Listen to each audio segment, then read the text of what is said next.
꼭 알아야 할 어제의 뉴스. 자동차 부품업체 다스의 전신인 대부기공은 1987년 7월 설립됐습니다. 당시 일본 최대 부품업체와 합작했다고 광고하면서 수십 명의 직원을 채용했습니다. 설립 준비 기간에만 2년이 걸렸습니다. 이 과정 전반에 이명박 전 대통령이 관여한 것으로 조사됐습니다. 이 전 대통령과 현대건설에서 같이 근무했던 김성우 전 다스 사장이 1985년 현대를 퇴사한 뒤 준비 작업에 매진했습니다. 사정당국 등에 따르면 김 전 사장은 당시 서울과 경주를 오가며 사무실과 공장 부지 후보를 검토했는데 모두 이 전 대통령에게 보고를 하고 승인을 받아 확정했다고 최근 검찰 조사에서 진술한 걸로 파악됐습니다. 연간 생산 물량을 가늠해 공장 설비 등을 구매하는 작업 역시 모두 이 전 대통령의 지휘 아래 이뤄졌다고도 했습니다. 이 전 대통령이 현대건설 대표로 재직하던 때입니다. 설립 이듬해인 1988년 대부기공은 현대자동차에 자동차 시트를 납품하며 매해 큰 폭으로 성장했습니다. 지금까지 이 전 대통령은 다스가 친형 이상은 씨 회사이며 자신이 굳이 차명으로 소유할 이유가 없었다고 주장해왔습니다. 하지만 검찰은 이 전 대통령이 회사 설립 전부터 회계와 인사, 자금에 모두 막강한 영향력을 행사했다는 정황에 주목하고 있습니다. 이명박 전 대통령의 다스 실소유주 의혹은 2007년 한나라당 대선 후보 경선 때부터 제기됐습니다. 그 회사가 저 회사라고 했더면 두 분이 악착스럽게 월급도 받아가고 모두 빼갔을 겁니다. 만일 저 회사를 대신 두 분이 관리한다면요, 형님 아니라 내 아버지가 하더라도 거기서 다 빼가지. 한나라당 대선 후보로 선출된 뒤에도 다스 의혹은 사그라들지 않았습니다. 형님하고 처남이 실제 소유주로 돼 있는 다스의 또 실제 소유주가 아닌가. 다스의 실소유주로 드러날 경우에는 대통령으로 당선돼도 무효 사유가 될 수 있다. 정치적 음해라고 단정하고 아예 답변을 거부했습니다. 소위 음해성 지적에 대해서는 저 답변할 이유가 없다고 봅니다. 이 정도의 많은 것을 지적받고도 저 거짓하는 걸 보면 저 삶을 저는 제대로 살았다. 가장 최근인 지난해 12월 이명박 정부 당시 참모진들과의 송년 모임에 참석했을 때도 다스 관련 질문엔 답을 하지 않았습니다. 국민들이 지금 많이 궁금해하는 부분이 다스는 누구 거냐 이렇게 묻고 있습니다. 이 부분에 한 말씀 부탁드립니다. 그런 아닌데 물을 일은 아닌 것 같습니다. 하지만 검찰 수사에서 이 전 대통령이 다스 설립 및 운영을 주도했다는 진술과 정황이 나오면서 이 전 대통령이 답변 거부로 일관하기 어려운 상황이 됐습니다. 김백준 전 청와대 총무기획관은 지난 2008년과 2010년 두 차례에 걸쳐 국정원 특수활동비 4억 원을 수수한 혐의를 받고 있습니다. 그런데 이명박 전 대통령이 특수활동비 전달 상황을 알았다는 정황이 드러났습니다. 김 전 기획관은 지난 2008년 최초로 2억 원을 건네받은 뒤 다시 돈을 요구했습니다. 그러자 국정원이 대통령과의 독대를 신청해 이를 알렸다는 겁니다. 김주성 전 국정원 기획조정실장은 류익 당시 비서실장에게 면담을 신청했고 이 전 대통령과의 독대 자리에서 국정원 특활비 전달이 문제가 될 수 있다는 우려를 전달했습니다. 검찰은 김 전 기조실장으로부터 확보한 이 같은 진술을 오늘 김백준 전 기획관의 영장실질심사에서 공개한 것으로 파악됐습니다. 김 전 기획관은 독대 뒤인 지난 2010년에도 다시 2억 원을 수수한 의혹을 받습니다. 따라서 이 전 대통령에 대해 적어도 2010년에 추가로 전달된 2억에 대해선 뇌물죄의 공범이 될 여지가 생겼다는 분석이 법조계에서 나옵니다. 검찰은 김 전 기획관의 신병을 확보하는 대로 이 전 대통령의 관여 여부를 추가로 확인할 방침입니다. 방송 중간에 좋아요를 눌러주시면 새날팀들에게 큰 힘이 됩니다. 미리 감사합니다. 트위터가 진짜 언론입니다. 걸어다니는 정치 시사백과사전 디테일의 제왕 최민희 의원과 깨먹는 시간. 우리 미니 하고 싶은 말 다해. 미니미니 33번째 시간입니다. 3땡. 제가 제일 좋아하는 3자가 2개 들어있는 3땡. 의원님 어서 오십시오. 안녕하세요. 민주당 디지털 소통위원장 현 남양주 평지역위원장. 지역구는요? 와북, 진건읍, 조안면, 태계연면, 금곡동, 양정동, 다산 1동, 2동입니다. 저분은 바로 이주영 수행실장이십니다. 네, 안녕하십니까. 예, 어서 오시고요. 네. 예. 자, 제가 제일 좋아하는 숫자가 3이거든요. 근데 예수가 33살에 그래서 저는 33이라는 숫자가 일찍이 마음속에 그 예수가 이 세상을 떠나서 하늘로 간 그게 비극이에요? 희극이지? 그거는 비극일 수도 있고 희극일 수도 있지만 어쨌든 이후에 그 예수가 인류 역사에 어마어마한 그렇죠. 예수의 행적이 영향을 끼치죠. 최고의 성인이 됐으니까. 네. 제가 야구할 때 백넘버가 3이었거든요. 네. 근데 이제 또 우리가 이렇게 화투에 두 장복이라는 게 있는데 땡은 굉장히 높은 거거든요. 그중에 제일 좋아하는 숫자가 3이고 3땡이면 정말 이번 방송은 정말 재밌을 것 같습니다. 네. 말도 안 되는 걸 믿어요, 저는. 그렇게 될 것이다 이렇게 믿습니다. 아멘. 왜요? 아멘이 그렇게 될지어다라서 저는. 아, 그렇군요. 네. 아멘이 그런 뜻이에요? 네. 몰랐네. 그냥 아멘인 줄 알았어요. 그렇게 될지어다. 네. 알겠습니다. 그렇게 될지어다. 3땡 될지어다. 제도로서의 민주주의가 흔들리고 구타는 일은 이제 없습니다. 민주주의가 밥이고 밥이 민주주의가 되어야 합니다. 우리 의원님은 그 얼굴에 수심이 좀 가득하신데. 재판받고 왔거든요. 아이고, 2심하고 계시는 거죠? 네, 근데 제가요, 국회 가니까 우원식 대표를 만났어요. 그래갖고 제가 지금 재판을 받고 있습니다. 그랬더니 무슨 재판이냐고. 선거법 위반 재판입니다. 그러니까 혼자 왜 이렇게 오래 받냐요. 그러니까 옆에 누가 있다가 이분이 그 200입니다. 그래요. 선거법 위반은 100만 원 미만이면 사실상 무죄에 가깝죠. 사실은. 네. 200이 유명했다는 거예요. 왜 유명했냐면 검찰이 구형을 200했는데 법원이 200을 선고해서 다들 이제 제 사건에 관심이 없었을 거 아니에요. 현역도 아니고. 예, 그 현역이 아니니까. 그런데 갑자기 200이라 그래서 사람들이 무슨 일이야? 이렇게 됐다는 거예요. 예, 그러니까 옆에서 이분이 200입니다. 그러니까 그게 최민희였어. 이렇게. 멀리서 들은 소문에 의하면 뭐 결정적인 증언이 나와서 지금 뭐 사실은 무죄가 될 가능성이 없다. 뭐 이런 얘기가 들리는데 그거 뭐 본인이 말씀하시긴 좀 그럴 수도 있고. 그거는 뭐 결론은 어떻게 날지 모르나 그러니까 조금 억울함이 풀린 것 같습니다. 그렇죠. 네, 재판을 통해서. 그러니까 조금 억울함이 그러니까 제 느낌으로. 제가 들은 소문도 이제 끝났구나. 재판 끝났구나. 뭐 전 그런 느낌으로 소문이 나고 있더라고요. 관심 많아요. 현역보다 더 관심 많은 유일한 정치인이 아닐까? 그거 왜 이렇게 될까요? 그게 되게 부담되고요. 그 남양주 지역에선 더 해요. 저 길거리 이렇게 가는데요. 어떤 분이 막 와갖고 인사를 해서 저는 늘 이제 잘 보여야 되니까 안녕하세요 이렇게 하잖아요. 그럼 손을 잡고 어떻게 잘 돼야 될 텐데요. 불쌍함의 아이콘 뭐 이런 거. 남양주에선. 근데 진짜 중요해요. 그게 정치인들한테 진짜 이 사람 지켜주고 싶다. 요 느낌 진짜 중요하고. 측은지심. 현재 대통령이 그런 분 아니세요? 진짜 지켜주고 싶다. 채워주고 싶다. 그죠. 네. 그런 것도 닮아가시는군요. 예. 아니 근데 어쨌든 엄청 부담이 되고 심지어 진짜 웃기는 건 현역 남양주 시장님이 전화를 하셔가지고 재판에 대해서 물어보실 정도니까. 근데 자유한국당 소속이신데. 그분도 넘어오고 싶으신가? 그건 모르겠습니다. 그렇게 물어보셔서 언제 끝나냐, 뭐 어떻게 되냐. 그래서 그건 법원이 결정하는 거라 제가 모르겠습니다. 이런 일이 있을 정도니까 얼마나 제가 초미의 관심사인지 몰라요. 그래서 그러니까요. 그게요. 저는 이제 늘 제가 국회에서도 조용히 일만 하고 이랬잖아요. 그런데 요즘 그런 위치가 되고 보니 정말 힘들고 부담스러워. 최고의 어떤 스타를 하나 만들어낸 거예요. 한 낙선 이후에. 민주당 농객 딱 그러면 최민희 우리 위원장님 떠오르시는 거거든요. 사람들이 초미의 관심사가 된 거야. 남양주 시장은 왜 전화했겠어요.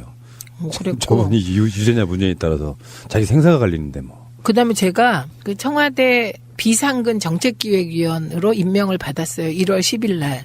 네. 그런데 그거를 우리 동네에 인터넷 뉴스가 한 줄 뉴스로 내보냈어요. 그거 인터넷 뉴스 맞나요? 네, 인터넷 뉴스. 네. 지역. 그런데 그게 일주일 전에 5,600회를 조회수가 그런데 그 인터넷 신문사의 최대 조회수가 1,400이라고 했던가요? 1,600이라고 했던가? 1,200이었습니다. 1,200 얼마. 그랬는데 5,600 조회수라는 거예요. 그러면서 그거를 통계를 누가 보내주면서 이거는 전무후무한 깨질 수 없는 기록이다 이런 거예요. 그거 엄청 부담되겠죠. 이주영 실장님. 예. 이주영 실장님 막 클릭한 건 아니죠? 저는 딱 한 번 클릭했습니다. 딱 1회. 네. 이게 걸어다니는 이슈 메이커가 되신 거고, 이제 2심 재판은 선고일은 아마 3개 재판이 될 가능성이 높은, 계속 관심을 받아야 됩니다. 그래요. 어느 시절에는 야당이든 여당이든 간에 그 당을 대표하는 그 논객들 있잖아요. 스타 의원들이라는 게 있어. 근데 그게 그런 느낌이 현역일 때 훨씬 더 이렇게 했었어야 되는데, 낙선하고 나서 지금 최고의 스타가 된 그러니까 거예요. 팔자가요. 그 최고의 스타라는 말은 뭐 그거는 뭐 아니겠죠. 근데 이게 팔자가 이상한 거죠. 현역일 땐 진짜 저 일을 많이 했거든요. 얼마나 일을 했으면 우리 수석 보좌관이 머리를 쓰다가 뇌경색이 왔다니까요. 아이고. 그럴 그럴 정도로 일을 많이 했는데 그때는 제가 물론 뭐 종편에서 나오래도 안 나갔지만 나갈 수도 없었지만 별로 그렇게 막 그 언론의 조명을 받거나 그러지 않고 오히려 언론은 저의 보도를 좀 피한다는 일부러 안 했지. 느낌이었거든요. 제가 언론을 상대로 계속 문제 제기를 했기 때문에. 그리고 심지어 최순실 그 침대세계 그다음에 휴지통 가구 일체 몰래카메라. 네. 그리고 청와대 제2부속실 몰래카메라 같은 건 지금 생각하면 진짜 핫 이슈잖아요. 그게 다 이상하게 쓰였을 가능성이 있는 건데도 그거를 열심히 보도한 건 제 기억에 방송은 JTBC밖에 없거든요. 네. 떨어진 뒤에 막 뉴스에 계속 나오는. 그러니까요. 에이 진짜. 근데 이게 더 크기 위한 발판이라는 건 아시죠? 그건 어떻게 될지 모르는데 오늘은 어쨌든 오늘 재판에서는 이제 제가 한 말이 허위라고 고발을 당하다 보니 이제 자유한국당 쪽이라고 추정되는 사람들이 너 거짓말쟁이다 막 이렇게 저한테 메시지도 보내고 그랬거든요. 그런데 그게 사실인데 저는 증명할 길이 없었는데 그게 우리의 적대적인 증인을 통해서 오늘 그냥 툭 나와버린 거죠. 그러니까 저는 일단 판결은 어떻게 될지 모르나 제가 거짓말한 게 아니다. 그게 이제 확인이 된 거예요. 우리 방청석에 우리 당의 그 당원님들하고 지역분들이 많이 와서 앉아 계셨거든요. 꽉 찼었어요. 근데 그분들이 다 들은 거잖아요. 그죠?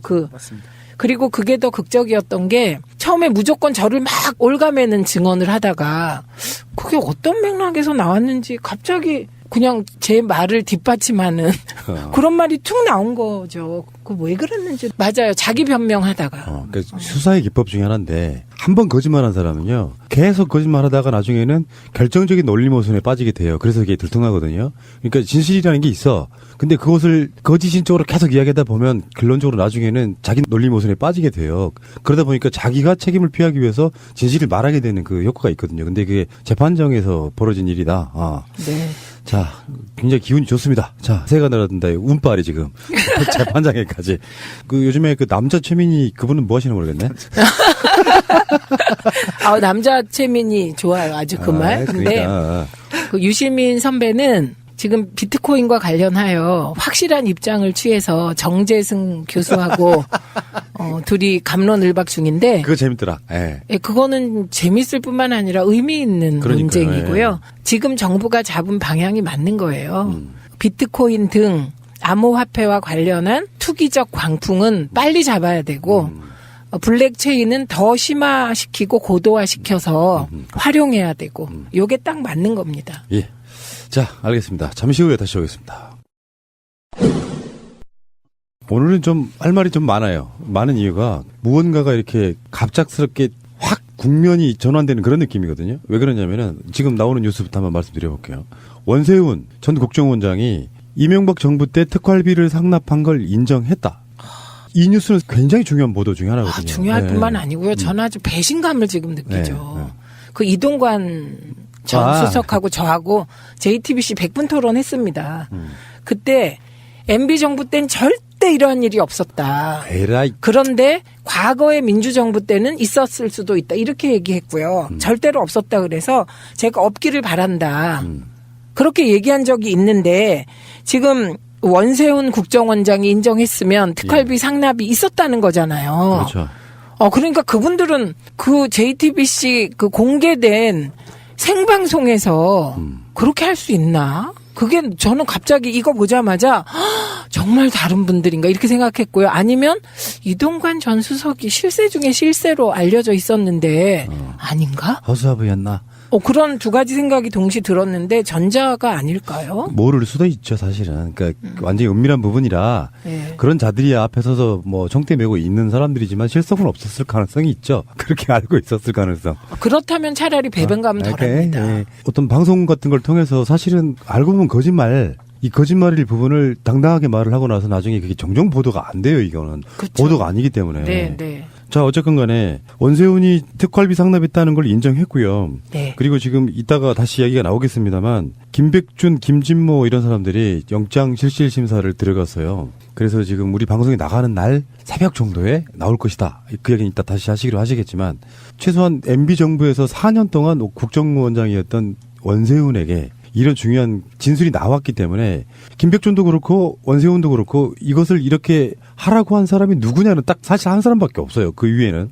청와대에 있던 김백준도 그렇고 국정원도 그렇고 그 위에 사람은 딱 한 사람밖에 없는 거예요. 그런 아닌데 물을 일은 아닌 것 같습니다.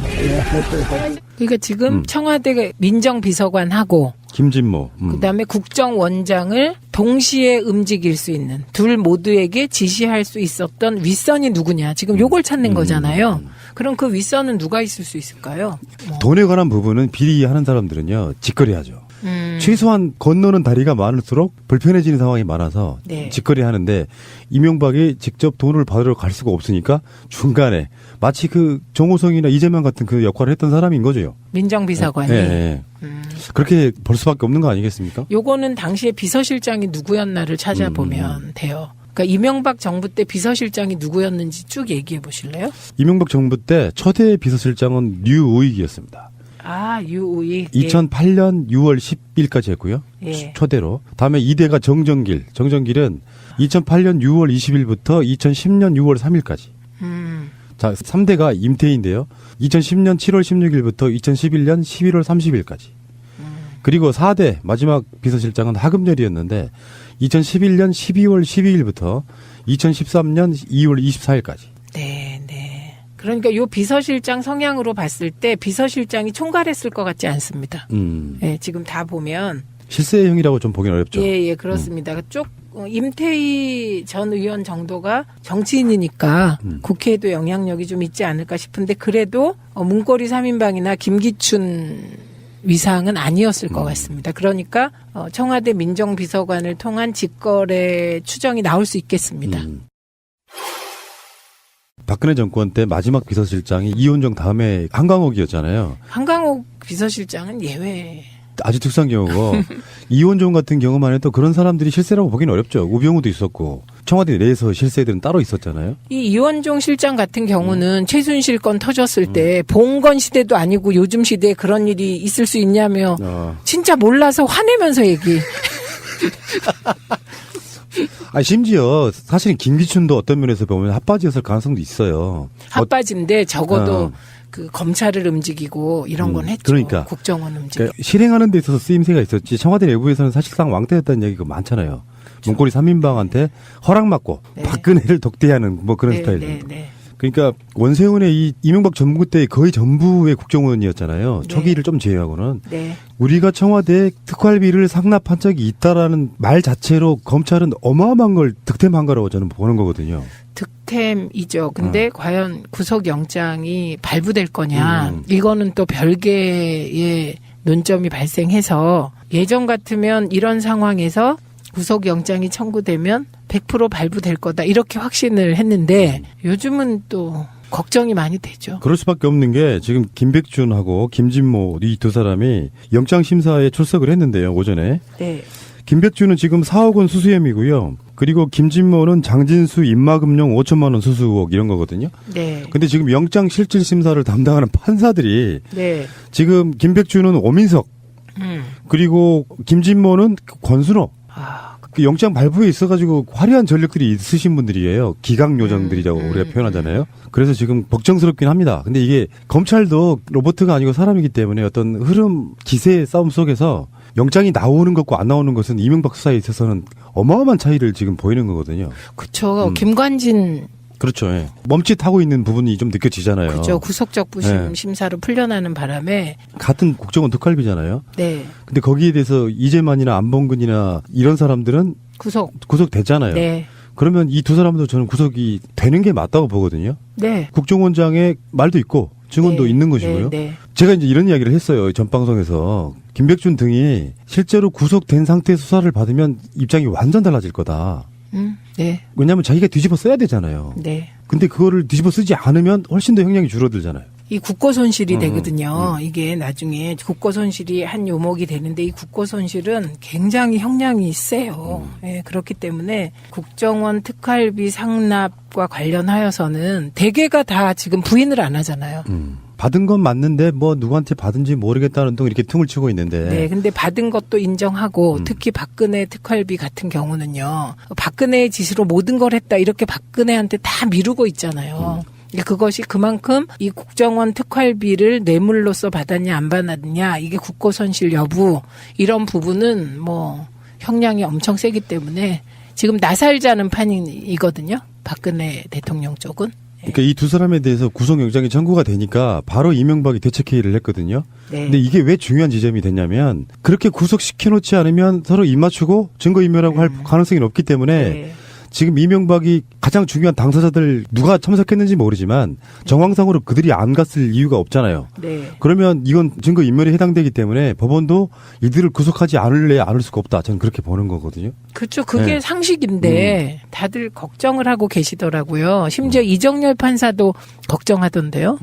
네. 그러니까 이 상황이 참 안타깝죠. 이따가 이제 이 방송 나가는 시간쯤에 아마 결정이 날 겁니다. 한 새벽 한 2-3시쯤. 하던 대로 보면은 이런 경우에 김백준은 구속, 뭐 나머지 김진모는 물구속 뭐 이런 상태가 될 수도 있고 경우에 있으면 여러 가지가 있겠죠. 두 사람 다 풀려나는 경우도 있을 수 있고 두 사람 다 구속되는 경우도 있을 수 있고 어쨌건 저는 김백준만큼은 필히 저는 구속이 돼야 된다고 생각을 하거든요. 네. 저는 둘 다 구속영장이 기각될 것 같지는 않은데요. 둘 다는 그런 경우는 없을 것이다. 네, 네. 김백준 구속되고 나면 이제 실질적으로 이거 누가 시켰어? 분명히 이게 나올 수 있을 것 같고요. 자, 근데 그 와중에 이명박 이야기를 하나만 짧게 더 하겠습니다. 김성우 전 다스 사장이 다스 설립을 이명박한테 보고하고 지시까지 받았다는 이런 증언도 나왔어요. 지금 이명박에 대한 댓글 공작 이런 거는 지금 약간 뒤에 밀려있는 느낌이고 현재는 국정원 특활비 뇌물하고 다스 부분의 수사가 쌍끌이로 가고 있는데 네. 그중에 가장 중요한 증언이 또 하나 나온 겁니다. 자수서까지 냈다는 네. 거 아니에요. 그 자수서가 특검에서 거짓 증언했다는 자수서라는 거 아니에요. 그 보도를 보면서 그 김 전 사장이 뭔가 검찰에 이거 외에 다른 뭐가 꼬리가 잡혔나? 뭐 이런 생각이 들더라고요. 아니 특검에 이런 중요한 사실을 거짓 증언할 정도라면 과거 특검에 예, 거짓 증언을 할 정도라면 간이 엄청 큰 거잖아요. 예, 간이 엄청 크거나 그 뒤에 뒷배가 어마어마하거나 둘 중에 하나잖아요. 근데 이 둘 다였던 것 같거든요. 뒷배가 엄청난 현역 대통령이 아니었을까. 아까 말씀하신 게 저는 또 하나 더 꽂히는데요. 네. 이명박은 온갖 비리두상인데 그러니까. 이명박의 부하들은 다 깨끗할까요? 보고 배운 게 그건데. 네, 그래서 이렇게 아무리 정권이 바뀌고 정의의 시대가 왔다고 하더라도 불의 쪽에 있던 사람이 갑자기 정의로워지는 건 아니잖아요. 그러니까 다른 이유가 있을 것 같은. 서로 잘해먹고 잘 나갈 때는 상관이 없는데 한 사람이 뒤집어 쓰기에 너무 큰 범죄면 결국에는 불게 돼 있어요. 네. 이를테면 우리가 왜 그 예전에 민주 진보 세력 쪽에는 어떤 그런 이익으로 뭉친 집단이 아니기 때문에 자기 죽음 보호하기 위해서 자기가 아예 뒤집어 쓰고 하는 경우가 꽤 있지만 저는 제가 봤을 때요. 보수 수구 세력이라고 불리는 사람들은 장세동 이후엔 그런 인물들 없습니다. 그렇죠. 네, 오직 이해관계로만 얽히고 설킨 그런 거. 징역 10년씩 맞아봐야 정신을 차리죠. 혹시요. 슬기로운 감방 생활이라는. 열심히 보고 있죠 제가. 진짜 열나 재밌죠. 근데 저는 어저께 이 이자들의 행태를 보면서 어제 그 장면이 하나 생각나는데. 어떤 장면이실까요? 그 민철이라는 조폭 있잖아요. 빵장. 네, 그런데 그 민철 씨가 그 막 우는 장면이 나왔어요. 저는 지금 이제 IPTV로 쭉 쫓아가면서 사회를 봤는데 사회에서 막 펑펑 우는 장면이 나와요. 조폭도 저렇게 우나 싶을 만큼. 그런데 그 이유가 자기의 동네 후배를 조폭계에 끌여들였는데 그 후배가 사람을 살해해서 살인죄로 기소가 돼서 어쨌든 사형을 그렇죠. 언도받고 맞아요. 사형이 집행되기 전 편지를 받고. 그렇지. 네. 그런데 정말 너무나 진실하게 절절하게 울면서 그 순간을 기점으로 사람이 바뀌거든요. 그런데 우리가 얼핏 생각하면 조폭도 저런 마음이 있나 이런 생각이 들기도 하잖아요. 이게 잘못된 거긴 하지만 예, 그런데 그래도 조폭은 저런 절절한 의리가 있는데 이분들은 뭔가 제 요지는 자, 최민희 이명박에게 의리 지켜주길 바라요. 그리고요, 저 이 과정에서 또 하나 짚을 게 있는데요. 예. 장진수 전 주무관 생각나시죠? 네, 예. 이때 되게 웃기는 게 그 국정원 특활비의 일부를 장진수 전 주무관 민간인 사찰 입마금용으로 쓴 거죠. 정황상. 그게 맞죠. 그런데 그 장진수 전 주무관의 민간인 사찰 폭로 이것까지 폭로했거든요. 입마금용으로 5천만 원 줄라 그랬다. 이것까지 폭로를 했는데 이게 국회에서 어떻게 됐냐를 제가 한마디만 그렇죠. 그 얘기하고 가려고. 그래갖고 이게 당시에 이명박 정부 말기예요. 이게 말기에 국정조사위원회가 관련 국정조사위원회가 떴습니다. 위원장이 누구였게요? 심재철. 심재철. 그런데 중요한 건 회의를 한 번도 안 열었습니다. 에라이. 그런데 돈 받아가죠. 돈 받아갔어요. 에이. 그래서 저는 지금 그 돈이 어떻게 됐는지 궁금하다. 그 얘기를 꼭 하고 넘어가려고. 그랬었군요. 진짜 네. 이런 경우 많았어요. 그것 말고도. 네. 제가 보도에 가끔씩 난 거 보면은 안 열어. 특이. 네, 안 열어. 그리고 그 소위 활동비만 특활비. 하다가. 이거 그냥 활동비 아니에요. 특활비예요. 그게 국회 특활비. 다 구속. 정말. 이것도 국고횡령이네. 그런데 그 이후에 돈을 반납한다 만다 얘기가 있었는데 또 쑥 들어갔어요. 안 했을 거예요. 예, 그래서 그거를 누가 확인할 수 있으면 좋겠다. 이거 좀 국회적부도 한번 생각을 해봐야 돼요. 이 부분은. 그리고요, 슬기로운 감방 생활에서 자기 돈 뺏어가면 칼로 쑤시는 또 사람이 나오는데요. 예. 정말 국고 손실 아주 중죄입니다.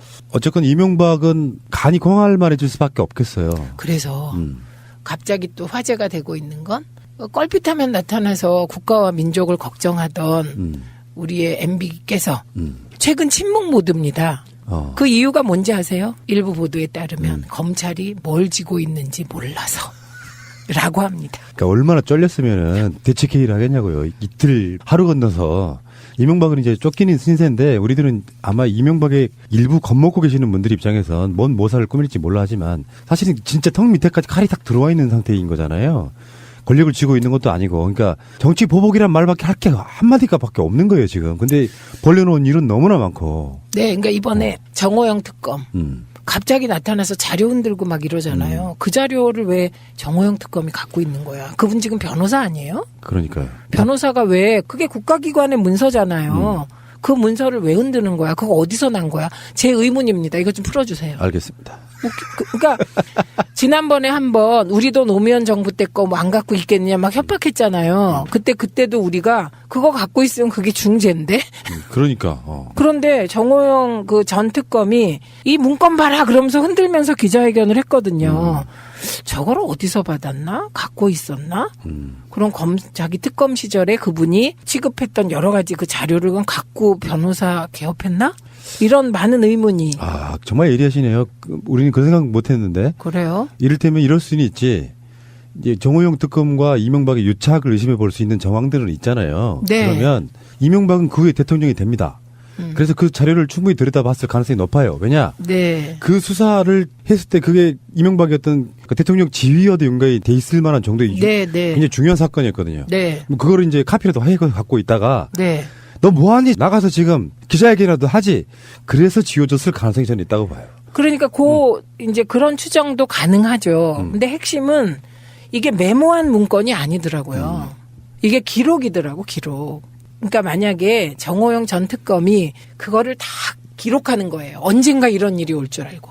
나 살기 위해서. 그래서 수첩에 김영한 비방록처럼 다 적은 거라면 그건 문제가 안 돼요. 내가 적은 거니까. 근데 그게 아니고 문건을 흔들었고요. 문서. 예, 문서를. 그다음에 이 문서가 더 있다 그랬어요. 그거 어디 있는 거야? 그것도 무슨 그 블랙체인 안에 있는 거야? 그러니까 제가 추정한 게 맞을 거예요.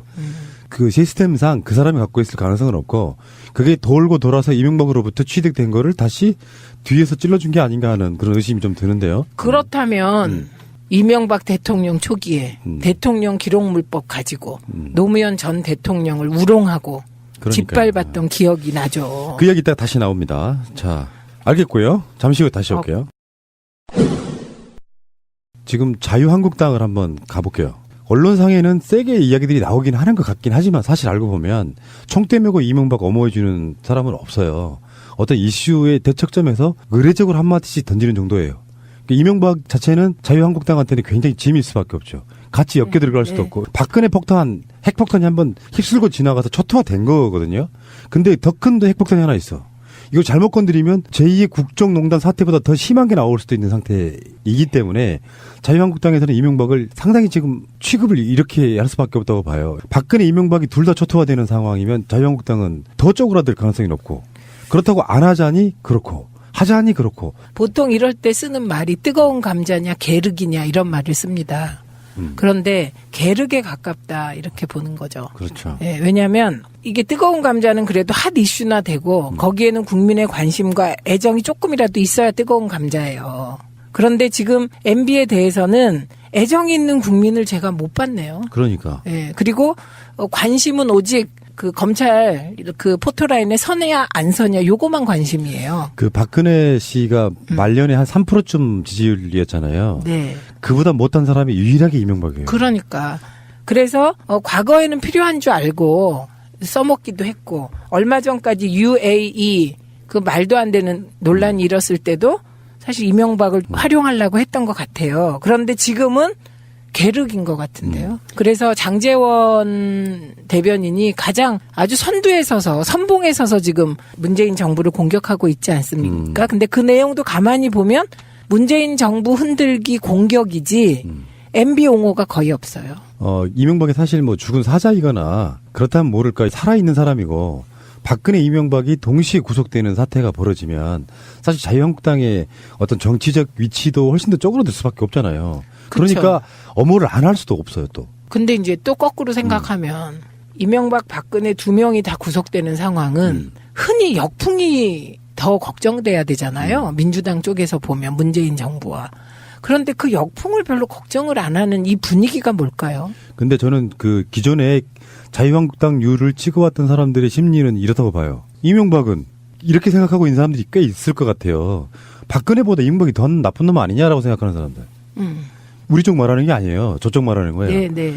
그러니까 시대적 사명은 정치 보복 이런 걸 떠나서 어저께인가요? 청와대에서 반응이 그런 거였어요. 고위 관계자 이름을 빌어서 나왔는데 불법 사항이 나오면 그 불법 사항은 법대로 처리하면 된다. 우리는 네. 검찰에게 영향력을 행사하지 않는다는 얘기를 한 번 더 하더라고요. 네, 그리고 우리가 김성태 대표 하면 그냥 막 던지면서 공격하기잖아요. 막 던지셔 보면. 변절자의 모습이에요. 그런데 다스에 대해서 그렇게 얘기했습니다. 이전 대통령이 대처해야 할 문제, 다스 문제에 관여하지 않는다. 김성태 같은 경우는 아까 제가 말씀드린 것처럼 배신에 배신을 한 적이 있기 때문에 더 세게 나갈 수밖에 없겠더라고요. 리더십 차원에서라도. 그런 분이 여러분 계세요. 네, 민망해서. 김머수님. 나 김문순대, 손대님. 근데 홍준표하고 김성태가 제가 봤을 때는 약간 더맨더머 느낌이 좀 나요. 이게 약간 좀 모자란 사람들이 정치를 하는데 정상적인 사고를 가진 사람들이 생각을 하면 약간 모자란데 하는데도 뭔가 자기들끼리 되게 재밌게 하고 있는 것 중에 아니 하다가 이제 평창올림픽은 내 거다 이런 소유권 그러니까 자기가 당대표 할 때 유치했기 때문에 평창올림픽에 내 지분이 있다 이런 이야기를 했고 저번에 왜 그렇게 지분이 있는데 흔듭니까? 아유 정말. 그리고 1987도 뭐 자기네 예 보수당이 해결했다. 보수 정권 때 해결됐다. 거처군이 없어가지고 이런 식으로 이야기를 하는 것도 좀 웃기고요. 그 와중에 이거 있잖아요. 서울시당 신년의사회가 오늘 있었어요. 오늘. 네. 오늘 있었는데 유여회가 그 행사장에 맨 앞에 가서 앉아 있더라고요. 어머나. 동영상을 쭉 보는데 근데 뭐 하셨대요? 역대급 코미디. 그러니까 유여회 논리는 내가 제명을 당하긴 했지만 재심 신청해놨기 때문에 아직까지는 최고위원이야. 내가 최고위원으로서 거기가 앉아있겠다는데 니들이 무슨 상관이야 하니까 그 서울시당에 왜냐면 그 행사에 홍준표가 월시간이 됐거든요. 이제 거기서 이제 신년 인사회 뭐 이런 거 하니까 딱 앉아있어 쫓아내려고 막 벌떼같이 달려들어가지고 나 유여회 정말 싫어했지만 정말 불쌍하더라. 그거를 뭐 그렇게 뭐 나가라 미친 엑스야 뭐. 네, 욕도 뭐 하고 막. 이럴 것까지 있나요? 연약한 여성에게? 왜 이러세요? 유여회 씨는 제가 보기에 어떤 바늘에 올라 계세요. 라이언 인형과 함께. 정치인으로서 새로운 신개척을 하고 있는 분이신데. 근데 결국은 자리 뜬 거 보면 연약한 여자세요. 불쌍한 게 UA를 참 싫어합니다만 또 그렇게 막 폭력배들처럼 몰래 들어가지고 야 이 미친 XX야 막 하면서 나가. 나중에는 이제 마이크 잡은 사람이 계속 이야기를 해요. 자유한국당 당원이 아니신 분들은 속히 그게 나가달라고. 오직 유여애를 겨냥해서. 근데 보통은 자유한국당에서 행사할 때 그 외부 사람들이 오면 좋은 거 아닌가요? 확장성 차원에서 좋은 거죠. 그렇죠. 일반인들 오게끔 해서라도 해야 되는 행사인데 네. 거기 앉아서 버티고 있는 유여애나 홍준표 대표 오기 전에 치워야 되는 관계자들이나 정말 힘들겠더라 이런 생각이 듭니다. 아 근데 진짜 홍준표 대표는 정신승리세요. 정말 더맨더머라니까요. 그게 뭐 같은 말에 다른 표현인데 어떻게 사고 체계가 그런지 모르겠어요. 희한해요. 정말 희한해요. 희한하고 예를 들면 이 평창 올림픽이 당 지도부가 구성된 지 3일이 되는 시점에서 국가적 경사를 맞이하게 돼서 내가 했다. 아 진짜. 그런데 더 중요한 건 세계의 스포츠 축제를 현 정부가 남북 정치에 이용하고 있다. 이게 무슨 말인지 독해가 안 돼요, 제가. 나는 독해는 좀 돼요. 독해 한번 해보세요. 그러니까 평창 올림픽. 남북 정치는 뭔 말이 돼? 지금 핵이 굉장히 염중한 시기에 평창 올림픽 계기로 북한을 국제사회로 지금 끌어냈다 이런 거잖아요. 근데 북한이 그 우리 평창 올림픽 기간에 미사일 도발하면 이 홍준표 대표가 유치하신 그렇죠. 대표된 지 그 3일 만에 유치하신 이게 무산되잖아요. 저번에 그런 얘기가 나왔었어요. 중앙일보 칼럼에서 문재인 대통령과 이명박이 동시에 입장하는 건 뭐 어떻게 했느냐 하고 하면서 이명박이 평창 올림픽을 유치한 사람이니까라고 이렇게 이야기를 하더라고요. 이러면서 또 홍준표도 이런 식으로 또 숟가락 갖다 하나 얹고. 그러니까. 아니 유치한 건 뭐 그랬다고 쳐. 인정해줘야죠. 뭐 팩트는 팩트니까. 근데 지금 이명박은 잠재적 범죄자인데다가 수사를 하고 있는 당사자를 국제 행사에다가 그렇게 내밀기 좀 부끄럽죠? 아니 그리고요 그런 역사가 없어요. 이게 국가 행사라는 게 사실은 쭉 이어지는 거잖아요. 그래서 전 대통령이 한 일을 이어받아서 지금 대통령이 하고 이건 당연한 건데 그렇다고 해서 동시 입장하고 이런 거죠. 1도 못 봤어요. 지금까지. 그리고요. 제가 이 홍준표 대표가 좀 정신승리고 내지도가 진짜 궁금한 게 이런 표현 했잖아요. 문슬람 댓글 여론 조작 문정권 오래가지 않을 것. 이게 앞뒤가 안 맞잖아요. 탄핵하겠다는 거고요. 그러니까요. 그 오래가지 않을 것 이거는 뭔 말이 돼요? 200년 안 간다 이런 소리도 아닐 테고. 그리고 거기에 우리는 민심만 보고 갑니다. 대한민국 국민은 참으로 현명하다고 나는 확신합니다. 이것도 뭔 말인지 모르겠어요. 좌충우돌하는구나. 그리고 진짜 이분의 말이 독해가 안 되는 게 많아요, 제가. 제가 독해해드릴게요. 독해해 주실래요? 네, 해드리겠습니다. 그럼 제가 하나 찾아서. 독해 하나당 1,000원. 제가 해줄게요. 홍준표가 또 무슨 말을 했냐면 여론조사까지 장악했다. 나도 70-80% 나올 수 있어. 이게 독해가 안 되더라고 저는. 우리는 그렇게 해왔으니까. 그렇죠. 그런데 더 중요한 건 이거는 정말 우리가 당 차원에서 민주당이 고소 고발해야 될 사안인데요.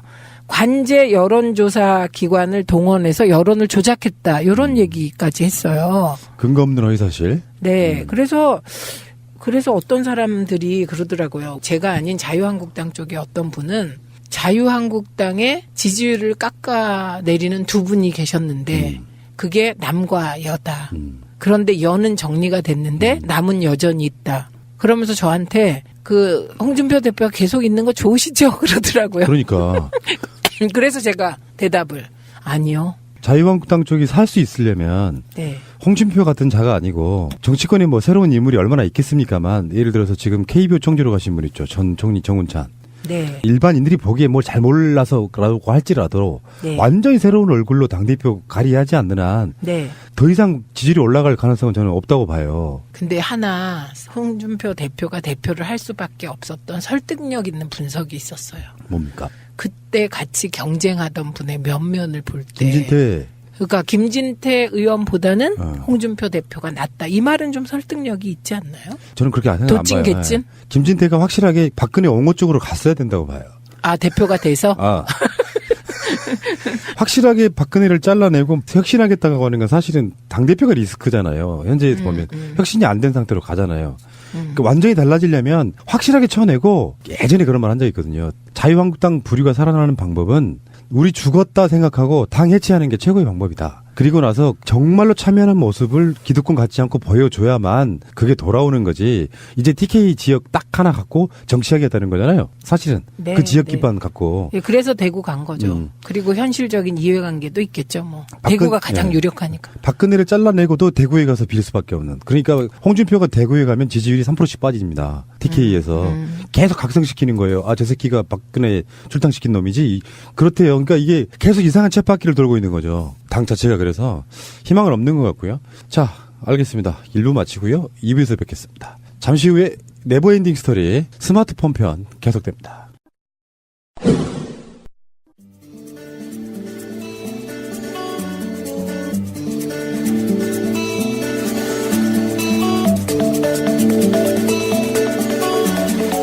아무 생각 없이 듣는 방송 네버엔딩 스토리 23번째 방송을 시작하도록 하겠습니다. 와!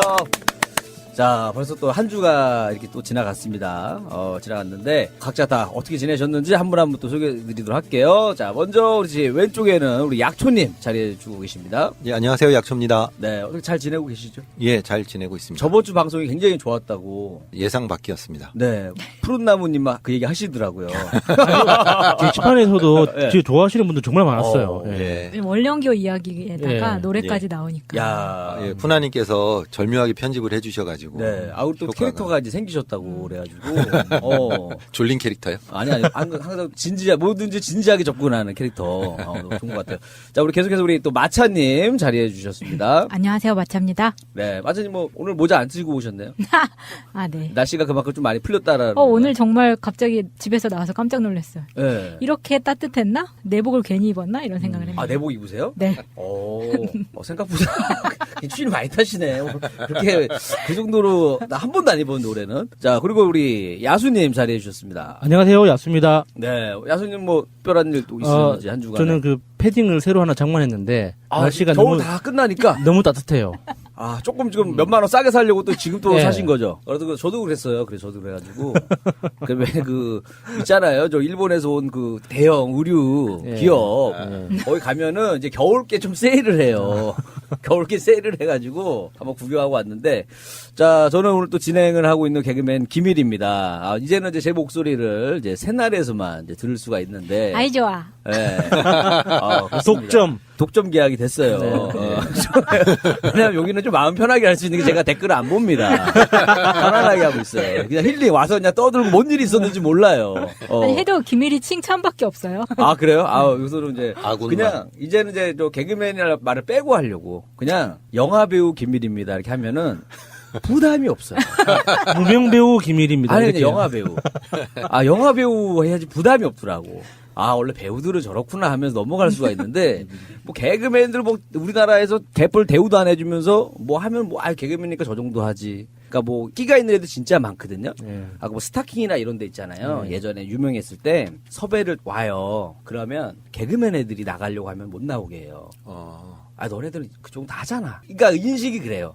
웬만큼 해도 너네들 원래 그만큼 하잖아. 못하면 너 왜 못해? 이런 인식이 있어가지고 사실은 좀 피해보는 것도 좀 많이 있어요. 애들 보면. 그래서 요즘에 그 인스타그램이나 이런 데서 뭐 유튜브에서 올라오는 애들도 보면은 개그맨이라는 프리미엄 별로 없이 이렇게 올라오는 친구들도 많아요. 개그맨 중에서. 그래 그때 그 사이트 홍보했는데 그 방송 나갔나 모르겠네. 예. 규촌. 예. 귀농일기. 그 방송 듣고 오신 분이 네. 예, 게시판에 글 하나 달아주셔가지고. 하나 달아주셨어요? 예. 그리고 이제 구독자가 한 5명 정도 늘었습니다. 큰 100명 돌파. 큰 거 했네. 100명 돌파. 한 10% 기여한 거 아니에요? 5명 늘었으면? 한 5% 정도. 꾸준히 하시면은 워낙 그냥 콘텐츠가 좋으니까 괜찮을 것 같아요. 5% 이제 기여했습니다. 예. 근데 제가 썰빵 듣고 깜짝 놀란 게요. 어떻게 귀농을 안 보면서 하지? 이런 말을 제가 들어가지고 원래 보면서 해야 되는 건가? 하고 제 자신을 좀 반성하게 됐습니다. 그 상상력이 풍부하신 분들은 들으면서 다 머릿속에 그림을 그리니까 걱정 안 하셔도 됩니다. 자, 오늘 여러분들의 또 상상력이 또 필요한 주제가 바로 오늘의 주제는 스마트폰입니다. 스마트폰인데 아마 할 얘기들이 많으실 것 같기도 하고 서로 저희가 이제 이거 녹음하기 전에 뭐 미리 나 뭐 할 거야 이런 얘기를 안 해요. 전혀 안 하고 그냥 여기서 떠들기 때문에 겹칠 수도 있고. 그러네요. 그럴 수도 있어요. 그래서 오늘은 저는 가위가위보에서 이기면 1번으로 할 거예요. 오늘은 겹치는 거를 예방을 해야 되기 때문에 먼저 선두로 치고 나가야 돼. 저는 맨날 꼴찌인데. 예. 자, 오늘 한번 확인해 보도록 하겠습니다. 자, 가위바위보! 자, 저하고 마차님하고 이겼어요. 아, 정말 지겹다. 이제 가위바위보 이기는 것도 지겨워. 지는 너무 것도 이겨. 지겹네요. 가위바위보! 1등! 제가 1번입니다! 자, 가위바위보! 네, 1번 했어요, 저는. 제가 4번 할게요. 4번 했고요. 그럼 제가 2번 할게요. 2번. 야수님은 3번 3번입니다. 자, 그러면 본격적으로 스마트폰에 대한 이야기 해보도록 하겠습니다. 아직도 SNS에서 문재인 대통령만 팔로우하고 계시다고요? 친절한 청와대, 활짝 열려 소통하는 청와대, SNS 청와대 공식 계정으로 더 가깝게 만나세요. 트위터, 페이스북, 인스타그램과 카카오톡 플러스 친구에서 대한민국 청와대를 검색하고 친구가 되어주세요. 문재인 대통령과 청와대의 일정과 정책, 생생한 현장 사진들과 청와대 사람들의 뒷이야기까지 가장 빨리 만나볼 수 있습니다. 참! 청와대 홈페이지 즐겨찾기도 잊지 마세요. 자, 오늘 스마트폰이라는 주제로 우리가 이제 얘기를 하려고 저도 이제 준비를 좀 해왔는데 저는 이걸 생각했어요. 사실 그 스마트폰으로 인해서 생긴 것도 굉장히 많아요. 없었던 것들이 생기기도 많이 했는데 저는 그거보다는 이제 조금씩 한 살 한 살 먹을 때마다 서서히 이제 옛날을 좀 추억을 떠올리잖아요. 그래서 스마트폰이 생기고 나서 없어진 거는 뭔가 요 생각을 좀 많이 했어요. 스마트폰 때문에 없어진 거. 그러니까 예전에 뭐 우리 요즘에 그 라디오 스타라는 거 보면은 라디오 비디오 스타 뭐 이런 거 있죠. 라디오 스타. 아 바뀌었나요? 비디오가 라디오 스타를 죽였다. 하여튼 그죠. 비디오가 라디오를 죽였다 이거잖아요. 네. 그건데 결국 그 스마트폰이 결국 많은 걸 죽였는데 이제 그거에서 옛날 풍경 중에서 저는 대중교통을 많이 이용하잖아요. 그러니까 일단은 이 지하철에서의 풍경이 너무 많이 바뀐 것 같아요. 예전이랑 너무 달라. 예전에는 신문 보시는 분들도 많았고 책 읽는 분들도 많았어요. 그리고 사실 물건 파는 분들도 많았거든요. 물건 파는 분들도 이제 안 다녀요. 아, 그래요? 요새는 많이 아니 없어요? 단속도 심한 것도 있지만은 스마트폰을 보고 있고 이어폰 끼고 있으니까는 뭐 얘기를 해도 누가 쳐다보질 않으니까 눈을 안 마주치니까. 눈을 안 마주치니까 이제 그런 분들도 이제 좀 더 없어지는 것 같고 일단은 지하철 제가 어렸을 때만 해도 그 옆 사람이 이제 막 신문 보고 있으면은 옆에서 이렇게 막 힐끔힐끔 보잖아요. 스포츠 신문 엄청 봤거든요. 그리고 그 500원 주고 사요. 그러니까 의뢰하는 일이 뭐냐면 지하철 타기 전에 500원 주고 스포츠 신문을 하나 사서 그거 읽으면서 딱 지하철을 타면 내 옆 사람은 행운인 거지. 내 옆자리에 있다라는 게. 옆에서 그냥 가만히 봐요. 보고 있으면 이제 내가 좀 그래도 그냥 조금 기울어 줍니다. 그쪽 각도를 약간 틀어요. 보기 편하게 틀어줘. 착하네. 착하죠. 네. 틀어주고 좀 다 읽었다 싶으면은 이제 좀 넘겨주기도 하고 이거 보실래요? 넘겨주기도 하고. 그다음에 이제 마지막 배려가 있습니다. 떠나기 전에 신문을 다 읽고 나서 탁 그 위에다가 선반에다가 얹어 가요. 맞아요. 이게 최고의 배려거든요. 네. 그거 내려서 봤죠. 네. 이런 풍경들이 완전히 사라졌어요. 그러니까 그 신문 같은 거는 지금 생각해 보니까 보다 보면 다 읽어요 거의. 스포츠 신문 같은 경우는 멀리 가잖아요. 그럼 거의 다 읽거든요. 그만큼 어휘력이라던가 요런 게 좀 도움이 되는 거예요. 가만 생각해 보면은. 안 읽는 것보다 낫겠죠. 안 읽는 것보다 나아요. 막 숨은 그림 찾기도 해야 되고 뭐 운세도 봐야 되고 뭐 할 게 많습니다. 그래서 첫 번째가 이제 있던 이런 풍경이 좀 바뀌었다. 지하철에 그리고 이것도 있어요. 지하철에 옛날보다 광고가 없어요. 그 광고가 잘 안 팔린다 그러더라고요. 안 팔려요. 네. 그러니까 사람들이 원래 막 두리번 거리고 막 그래야 이제 광고도 보고 할 거잖아요. 근데 자기 핸드폰만 보고 있어. 그러니까 광고가 안 돼요. 항상 뭐 거기 지하철 광고만 여기 광고하셔도 됩니다. 이 광고만 맞아. 있어. 맞아요. 다른 거 거의 없고. 맞아요. 네. 저도 봤어요. 그래서 이제 일단은 제가 본 지하철 풍경이 일단 이렇게 좀 많이 바뀌었다라는 거 같고요. 그다음에 또 여기 많이 바뀌었더라고. 이제 라디오를 듣는 즐거움이 없었어요. 예전에 라디오 많이 듣지 않으셨어요? 저는 많이 들었어요. 많이 들었잖아요. 들었죠. 예전에 그 자율학습 실질적으로 타율학습 할 때 고등학교 때 보면은 감옥이죠. 네. 초반에는 이제 좀 이렇게 라디오를 좀 많이 들었어요. 자기가 좋아하는 DJ 이어폰 나오면. 한쪽에 끼고 뭐 듣고 뭐 듣고. 그랬는데. 그러니까 이게 그 자켓 노래도 안쪽으로 듣지만. 이렇게 이어폰 쭉 넣어가지고 이렇게 맞아. 이게 한쪽 턱, 예. 한쪽으로 턱 예. 개고 예. 공부하는 척 하면서 이게 하는 거거든요. 이어폰 딱 하고. 그래서 그때 이제 저도 보면 기억나는 게 밤에 이문세 씨의 별이 빛나는 밤에 그 저녁에 한 10시 하잖아요. 부산에는 그게 안 들려요. 아, 맞아요. 지방에 안 안 해요? 나왔어. 그거 원래 아니면 95.9는 다 나가는 거 아닌가? 지방 DJ들이 별이 빛나는 밤을 이름으로 따로 맞아요. 하거나. 따로 해요. 그랬다 그러더라고요. 그럼 시그널 그대로 쓰죠. 모르죠. 아, 시그널. 그게 시그널이 그게 진짜 오리지널 유명하거든요, 시그널이었는지 저는 알 수가 없죠. 창밖에 별들도 외로워 하면서 막 앞에 음악 깔리는데 그것만 딱 듣고 있으면은 그냥 뭔가 좀 힐링이 좀 치유되는 느낌이 있어요. 그래서 거기서도 보면 예전에 이제 박경림 씨가 거기서 또 유명해진 거잖아요. 아, 맞아. 그렇죠. 유명해지고 그때 뭐 라디오 공개 방송이라던가 뭐 이런 약간 어떻게 보면 지금의 유튜브라던가 페이스북처럼 그런 데서 이제 서로 뭐 라디오 방송에서 이제 스타들이 나오기 시작했죠. 그 저녁에 라디오를 들었다고요? 예, 10시에. 저녁에는 술을 마셔야죠. 아니, 고등학교 때. 예, 그러니까 고등학생이면 저녁에 술 한잔 해야죠. 여긴 개망난이라. 개망난이네. 지는 해를 바라보며. 저는 그러니까 술을 처음 먹은 게 재수할 때도 안 먹었어요. 딱 학교 입학하고 나서. 잘못했네. 첫 OT 때. 잘못했네요. 봄생이네. 잘못했네. 첫 OT 때 먹었는데. 어떻게 인생을 그렇게 살아요? 아니, 그렇게 살았는데, 첫 OT 때 먹다가 처음 먹었는데 너무 잘 지금 생각해도 너무 잘 마셨어요. 누가 주면은 완샷 아니면 반샷을 계속 먹은 거예요. 갖고 왜냐면 이제 끝났다. 공부 다 끝났다. 그 자유로움에 먹고 취해버렸어요. 취해가지고 지금도 기억나요. 2차를 약간 이렇게 문 여닫는 소주집이에요. 근데 밖에다 신발 벗고 문을 열고 들어가는 데인데 제가 1차에서 많이 먹었잖아요. 오바이트가 탁 쏠리는 거야. 그래서 토해야 되니까는 그 문을 열자마자 토를 했잖아요. 선배들 신발에다 내가 싹 깔아버렸죠. 종류별로 하나 깔아버렸죠. 와, 그리고 나서 또 누가 데리고 갔어요. 너무 취했다 데리고 갔고. 그 다음은 몰라.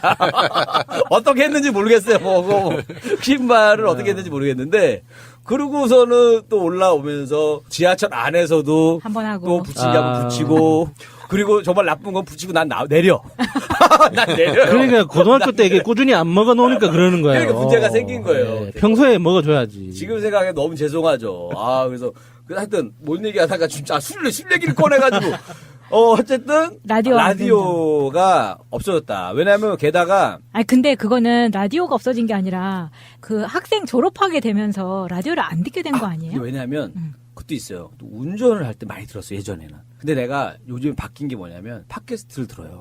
아, 그러니까 라디오 킬 더 비디오 스타라는 게 틀렸다고 이야기를 하는 게 비디오가 TV가 막 성행하지만 라디오는 라디오대로 살아 있잖아요, 아직도. 근데 그 중에 한 부분이 팟캐스트라고 생각을 하거든요. 저는 좀 초등학교 5학년 때부터 삼촌한테 라디오를 소개받아가지고 라디오 매니아였거든요. 거의 하루에 안 듣는 날이 거의 없어요. 그래서 대학 가고 군대 가서도 항상 라디오는 필수적으로 어떻게든 들었거든요. 그런데 이명박근혜 정권이 시작되면서 이게 라디오는 기본적으로 사람들을 즐겁게 해주는 게 임무잖아요. 근데 세상이 이렇게 완전히 개같이 썩어가고 있는데 라디오만 너무 희희낙낙거리는 게 어느 순간부터 불편해진 거예요. 그래서 제가 그러니까 뭐 김선영 DJ나 뭐 정선희 DJ나 그 이전에 뭐 김기덕 DJ나 뭐 그 윤도현 씨도 그랬고 이런 두지의 데이트 DJ들 정말 다 꿰고 있는데 어느 순간부터 그렇게 박명수 씨였던가 그렇게 그냥 즐거움만을 목적으로 이렇게 라디오 전파를 이렇게 써오는 게 불편해지는 거예요. 그리고 김미화 씨가 퇴출당하고 그리고 윤도현 씨도 빠지고. 윤도현 씨도 빠지고 막 이런 식으로 이제 블랙리스트에 올라가지고. 채널들이 바뀌기 시작하면서 손석희 씨도 뭐 아침 시사 방송에서 빠지고. 그러니까 어느 순간부터 이게 라디오를 내가 왜 듣고 있나라는 생각이 들기 시작하면서 그때 딱 맞게 이제 나는 꿈꾸다가 그 영향 이게 딱 그 자리를 차고 들어오고 저한테는 그랬어요. 맞아, 저도 약간 그 느낌이 있었던 것 같아요. 왜냐하면 저도 약간 그런 느낌이 있었어요. 왜냐하면 왜 다른 사람들 이렇게 즐겁지? 왜냐면 팟캐스트를 들으면 되게 걱정할 게 많거든요. 되게 나라가 위험한 것 같은데 너무 멀쩡한 거예요. TV에서 오락 프로 그대로 하고 있고 라디오 그대로 하고 있고 그러다 보니까 나도 이제 이쪽에 관심 많이 가졌었거든요. 그것도 한몫했네. 어떻게 보면은 그런 이명박근혜 시대가 만들어줬다. 이 라디오를 죽인 건 결국 그분들이 죽였다. 결론이 오히려 팟캐스트를 키웠다. 팟캐스트 키웠다. 예, 일단 이렇게 맞아요. 결론을 하고. 예, 그거는 맞는 말씀이죠. 그래서 그때 이제 또 좀 인기 있었던 DJ 분들이 지금도 돌아가셨지만 신해철 씨 굉장히 예, 좀 예. 또 특이하게 자기 마왕 스타일로 해서 전 사연도 팬들이 많이 많았고. 써서 읽어준 적도 몇 번 있었어요. 오, 진짜요? 아, 근데 제가 듣다 보니까 세대 차이가 좀 나긴 나네요. 왜요? 저는 별이 빛나는 밤에 서세현 때부터 들었거든요. 다하칭, 유칭, 오빙아 징징, 왕왕 아나 꽁꽁 꽁꽁꽁 할 때부터 들으신 거예요? 네, 서세원, 이종원. 그랬던 분이 지금은 박정희 추종자가 돼가지고. 네. 박정희, 서세원이- 유경수 영화 찍겠다고. 서세원이 별밤도 했었어요. 저도 지금 처음 들었어요. 예, 저는 이제 중학교 때 그 조그만 라디오, 그 라디오에 AAA형 사이즈가 들어가는 거예요. 근데 그게 배터리가 좀 비싸잖아요. 그럼 밖에다가 선을 내가지고 큰 배터리 이렇게 테이프로 감아가지고 붙여가지고 이제 공부할 때나 이럴 때 밤에 듣는 거예요. 거의 매일 들었었어요. 확실히 나이 차이가 있네요. 그거랑 뭐 큰일 싱글벙글쇼 이런 거 들으셨어요? 네? 지금 그죠? 그리고 저는 이제 제일 좋아했던 또 DJ 분 중에 한 분이 이제 그 정지영 아나운서 밤 12시에. 정지영의 스윗박스? 마치 그 교회 누나가 그 방송하는 것처럼. 마시멜로 이야기로 한번 큰 맞아요. 고초를 겪으셨던. 아, 그래요? 그것까지는 모르겠어요. 그래서 뭐였죠? 대필리였나? 그래서 나는 너무 하여튼 그 목소리가 너무 좋아가지고 지금도 되게 좋아하는 아나운서분이고 그 다음에 또 뭘 없앴나 가만히 봤더니 집에 이제 TV 없는 분들이 많아요. 주변에 보니까. 아, 그래요? 네. 집에 TV가 없어가지고 TV 사야겠다라는 사람도 있고 TV 살 필요가 없다라는 사람도 있을 정도로 그러니까 TV가 원래 당연히 있는 거라고 생각했잖아요. 예전에는요. 그렇죠. 근데 지금은 이제 선택사항이 돼버렸어요. 스마트폰 때문에. 그러니까 이제 예전에도 보면 저는 TV 엄청 좋아해가지고 이제 예전에 저희 집 저 TV가 이거에 흑백 TV 때부터 이거 문 여는 거 있죠. 서랍식으로 이렇게 그 가운데 다리 이렇게. 있고. 예, 그렇죠. 네. 예, 맞아요. 커튼을 딱 걷어야지 예, 무슨 예, 예. 지금 생각해 보면 무슨 그 오페라 같은데 예. 처음 시작할 때 커튼 딱 거치고 시작하잖아요. 그 시골에 가면 여갓집에 그런 TV가 있었어요. 그런 거예요. 열어서 이제 봐야 되는데 하도 이걸 돌리니까 애들은 돌리는 거잖아요. 돌리니까 이게 돌리는 게 빠져요. 네, 맞아요. 돌리다 보면 네. 빠져. 그러면 이제 어떻게 하냐면 이제 벤치로 돌려. 벤치로 벤치로 돌려. 그 TV로 온 가족이 다 같이 울면서 봤던 기억이 있어요. 어렸을 때인데 그 엄마 없는 하늘 아래였나? 하여튼 그런 그런 거 있었어요. 드라마였는데 그거를 그러니까 할아버지, 할머니, 삼촌들, 엄마, 아버지 한 10대 명이 한 방에 모여가지고 온 가족이 통곡을 하면서 봤던 유명한 영화죠. 그러니까 제가 굉장히 어렸을 때인데 너무 무서웠던 거예요. 나는 왜 모든 어른들이 다 울고 있으니까. 그 영화가 김정훈인가 손창민인가 둘 중 한 명이 나오는 것 같은데요. 네, 저희 어렸을 때. 정확히는 모르지만 너무 그 제목부터 울었잖아요. 심파야. 예. 그러니까 진짜 그러네. 근데 그 텔레비전은 저도 이제 기억에 남는 게요. 아마 김일희 씨 때는 아마 그 텔레비전이 그 트랜지스터로 구동되는 텔레비전이었을 거예요. 근데 브라운관 TV. 예, 브라운관 뒤에가. 단계? 예, 그러니까 브라운관인데 안에가 이렇게 반도체를. 그런데 저희 때는 진공관이었어요. 그래서 가끔 진공관이 터져요. 좀 보면 안 돼요? 사실 몇 년생이신데 자꾸 이렇게 무슨 6, 7년 양띠입니다. 혹시 고정관계랑 그래서 제 기억이 저희 아버지께서 가끔 텔레비전 안 나오면요. 네. 저희 세운상가 같은 데서 진공관을 사오셔가지고 딱 보면은 불빛이 안 나는 게 있거든요. 그걸 갈아 끼우신 그 기억이 나요. 정말 이 고조 종태가. 저기 주민등록증 4번하고 그 등본 4번 좀 한번 갖고 뛰어오세요. 좀 의심이 돼가지고. 그 다음에 이제 뭐 카메라가 많이 바뀌었는데 예전에는 이제 카메라라는 게 소풍 가거나 어디 놀러 갈 때 필수품이었단 말이에요. 맞아요. 필수품이었고 그 다음에 한 장을 찍을 때도 굉장히 신중했습니다. 돈이니까. 왜냐면 지금은 이제 이거 현상해야 되고 그렇잖아요. 그랬기 때문에 그 한 번 찍을 때 굉장히 조심하고 사람들이 누가 저 사진 찍고 포즈 잡잖아요. 그럼 기다려줘. 그만큼 귀한 걸 알기 때문에 맞아요. 옆에서 기다렸다가 찍고 이동하고 그랬단 말이에요. 그래갖고 이 추억의 한 장의 추억에 굉장히 소중함이 굉장히 있었다 예전에는. 근데 지금은 막 연속으로 찍는 거 아시죠? 막 예, 알아요. 한 번에 10방, 20방 연속으로 찍잖아요. 예, 맞아요. 쫙 이렇게. 네, 그래서 야 예전보다는 또 이런 사진 찍을 때 그 한 장 잘 나오려고 노력하던 그게 좀 많이 사라졌다. 그것도 있고요. 오히려 아예 인화를 안 하게 되는 것 같아. 안 해요. 그래서 결국 없어진 게 또 뭐가 있냐면 앨범이 없어졌어요. 예전에는 이제 앨범집이라고 있잖아요. 예. 저도 이제 이게 보면 대학교 때까지는 다 있어요. 심지어 우리 딱 개그 소극장 초창기 때만 해도, 그러니까 그때가 이제 한 15년 전이거든요. 그때만 해도 이제 동기들하고 사진 찍어서 인화해갖고 앨범에 넣어놓고 그때예요. 그러니까 불과 15년 전만 해도 제가 앨범집을 관리를 했다라는 거거든요. 근데 예, 맞아요. 15년 사이에 없어진 거다. 예, 맞아요. 예. 디카가 갖고 보급되면서. 예전에 우리 보면 그 나오잖아요. 막 그 결혼할 때나 이때 보면 이제 여자친구나 또 남자친구네 집 놀러 가가지고 옛날 앨범 보면서 예, 맞아요. 얼굴 많이 바뀌었네 하면서 놀래기도 하고 이런 게 없어졌어요. 이런 게 없어졌어. 예, 맞아요. 옛날 사진도 다 뽀샵을 해버려 이제는. 네, 원래 이쁜 것처럼. 그러니까 진짜 이제 무서운 시대가 됐습니다. 자, 그리고 이제 또 요게 있네요. 그 지갑과 카드를 또 없앴어요. 물론 지금은 아직은 쓰고 있지만 보면은 제가 이제 그 요즘 주변에 보면 이제 핸드폰만 하나 갖고 다닌다는 애들이 많거든요. 맞아요. 저도 그래요. 네. 예, 저도. 그리고 현금은 진짜 최소한으로만 갖고 다녀요. 최소한으로만 갖고 다니고 제가 이제 중국 갔는데 중국 사람들은 진짜 이게 더 우리보다 훨씬 편하게 돼 있죠. 신용카드도 안 써요. 걔네는 거의. 예. 다 핸드폰이에요. 페이로 하죠. 다 이걸로 해요. 그냥. QR코드 딱 촬영하면 바로. 예. 그러니까 거지들이 구걸도 이렇게 QR 코드를 프린트해가지고 목에다 걸고 다니면서 그냥 예, 핸드폰 그러죠. 딱 찍게 그렇게 아, 하더라고요. 그 가능해요. 그럴 것 같아. 근데 내가 실제로 그 중국 가서 그 중국 거지분을 봤어요. 근데 한국 거지분하고 달라요.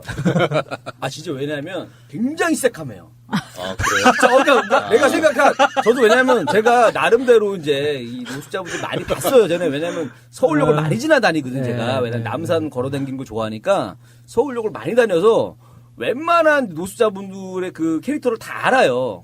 근데 그분은 내가 놀랬어요. 아 역시 대륙이구나. 아니 야 정말 달랐었어요. 그러니까 뭐 한두 군데가 까만 게 아니라 전체가 완전 새까마시고. 근데 그때 그분은 이제 그 QR 코드를 안 썼거든요. 그분은 바구니를 아직까지도 그 전통을 계승하고 계셨는데 어쨌든 그 QR 코드 활용하는 거랑 이걸로 핸드폰으로 결제하는 게 굉장히 잘 돼 있어요. 그러니까 뭐 주고 싶어도 동전이나 지폐가 없어서 못 줄 경우가 되게 많아요. 맞아요. 그리고 제가 이제 우리 그 개그에다가 자 우리 밥 먹고 술 먹고 그다음에 똑같이 돈 나눠서 내자 하는 개그 멘트가 있었는데 그게 이해가 안 된다는 거예요. 돈 나눠서 내는 게 이해가 안 돼. 그게 아니라 현금을 내는 게 이해가 안 된다는 거예요. 그 정도예요. 문화가 이제는. 거기는 이제 아예 건너 떼버린 거예요. 요즘 그런 것도 있더라고. 손바닥 이렇게 대고 하는 거. 손바닥 대고 페이. 예. 그냥 내 손바닥을 등록을 하는 거예요. 지문으로? 예. 그래서 그냥 이걸 딱 대면은 그냥 결제가 되는 거예요. 이거 그건데. 이거 우리나라 TV에서 광고하던데? 야, 이거 원래는 이거 종교적으로는 이거 진짜 그 막판에 맞다. 막판에 나오는 증세라고 그랬어요. 이게 징조. 바코드 666. 바코드 666 이건데 점점 다가오고 있습니다. 지금. 초등학교 다닐 때 진짜 무서웠는데. 점점 다가오고 있어요. 지금 시대가. 근데 지금 우리나라도 그 카카오페이 보면 그 개인 QR 코드 하나씩 주잖아요. 네. 그걸 들고 다녀야 되겠네요. 좀 누가 좀 찍어달라고. 그러니까 좋은 생각인데요? 그러니까 그런 분들 이런 것도 좀 빨리빨리 적용해가지고 그러니까 뭐 기부 같은 것도 이런 걸로 받고 버스킹 하는 분들도 전화 걸 버스킹도 되죠. 예. 그리고 저는 이런 것도 생각했어요. 이제 요즘에 뭐 조의금이라던가 축의금도 보면은 카카오페이로 보내주시는 분들도 많아요. 왜냐하면 이제 나만 그 사람을 알고 누가 갈지 몰라. 근데 또 나중에 주기도 뭐하고 하니까 그냥 본인 카카오톡으로 돈을 그냥 보내요. 그러면 그걸 현금으로 똑같이 바로 찾아서 쓸 수 있어요. 예, 그렇죠. 그래서 이만큼 너무 잘 돼 있어요, 지금은. 그리고 제가 또 뭘 없애나 감아봤더니, 우리가 진짜 관광하고 있었던 게 있었어요. 진짜 이걸 없앴는데, 시계를 없앴습니다, 시계. 맞아. 시계 찰 일이 없어요. 그 뭐냐면 예전에 가끔 생각해보면은, 길 가다가, 저 어렸을 때만 해도, 지금 몇 시쯤 됐어요? 알아요? 기억나요? 이거 물어봤단 말이에요. 물어봤어요. 우리가 영어 배울 때도 제일 처음 배우는 게 뭐예요? What time is it 나오거든요? 시간 얘기를 굉장히 많이 물어보고, 지금도 몇 시쯤 됐어요? 물어보고, 많았는데 그만큼 시계가 귀하니까 막 가게에 가서 쳐다보기도 하고 뭐 지나가는 사람한테 시계 있는 사람한테 물어보기도 하고 막 이랬는데 이제는 다 핸드폰이 있으니까 스마트폰이 있으니까 굳이 뭐 따로 물어보질 않아도 시간을 다 아는 거예요. 시간이 또 살벌하게 정확하죠. 정확하죠. 진짜 너무 지나칠 정도로 정확해. 뭐 다시 맞추고 할 네. 그것도 없어요. 맞아요. 그러니까 그만큼 시계는 진짜 내가 잊어버리고 있었는데 정말 센 걸 하나 없앴더라고요. 그러면 또 얘기했어요. 이제 정말 좋은 것도 하나 있네요. 무식함을 없앴습니다. 바로바로 찾아볼 수 있어요. 아, 뭐든 그건 알아요. 좀 다른 것 같아요. 아, 그래요? 이게 그 원래 지식이라는 건 구조화되어 있는 거여서 어떤 우리가 단편적으로 하나 딱 검색 엔진에서 찾아서 답이 나오는 걸 안다고 착각하기 시작하면 네. 사실 토론이 안 됩니다. 그러니까 내가 아는 것과 네가 아는 게 다르면 내가 아는 게 맞다고 우겨버리면 끝이거든요. 내가 본 게. 그래서 검색 엔진 때문에 사람들이 똑똑해지긴 했는데 얄팍해진 거죠. 그러니까 이제 그런 면이 정치라던가 있죠. 경제 얘기는 이제 그럴 수가 있는데 네. 제가 이제 하고 싶은 거는 예를 들어서 뭐 연애 정보 같은 거, 뭐 맛집 네. 옛날에 모르잖아요. 네. 그러니까 잘 다니는 애들만 알잖아. 근데 맛집도 검색하면 나오고 뭐 드라이브하기 좋은 곳 찾으면 다 나와. 다 나오니까. 이런 것들이 생기어서 너무 좋다. 예전만 해도 제가 군대 있을 때 제일 처음 땄던 자격증이 뭐였냐면은 인터넷 정보 검색사 자격증이 있어요. 뭐 옛날에 제가 그런 게 있었어요. 예. 군대에서 땄어요. 갖고 검색해갖고 그걸 또 나름 비전 있다 그래가지고 그때 군대에서 할 것도 없으니까 이제 이거랑 따놓자 해가지고 신기하다. 저는 그걸 땄단 말이에요. 검색사 자격증. 운전면허증 말고 자격증이 하나도 없거든요. 오로지 운전면허증이 유일한 저도 자격증인데. 운전면허증도 간신히. 이거 검색사 자격증 없는 사람들 검색을 하면 안 돼. 법을 막아야 됩니다. 다 사이비들 아니에요, 사이비들. 그럼 나는 내가- 오리지널로 자격증이 있는 상태에서 검색을 하는 사람이에요. 그럼 내가 뭔가 찾고 싶을 땐 김일희 씨한테 의뢰를 해야죠. 그럼 학원당 내가 1,000원씩 받고 하는가. 그래서 뭐 이런 게 바로 지금 창조 경제 아닙니까? 일자리 창출. 일자리 창출이고. 페이로 보내드리면서. 그때 군대 갔다 우리 수많은 군인들이 기대하고 있습니다, 지금. 제 동기들. 요금은 카카오페이로. 카카오페이로 1,000원 입금하면은 검색되었습니다. 내가 전달해주고. 야, 그런 시대가 그러네요. 있었는데 이 스마트폰이 생기고 나서 참 좋은 점도 있지만 옛날에 그런 좀 쫀득쫀득한 이런 추억들을 좀 많이 없앤 건 좀 아쉬운 것 같아요. 스마트폰에 대한 저의 생각이었습니다.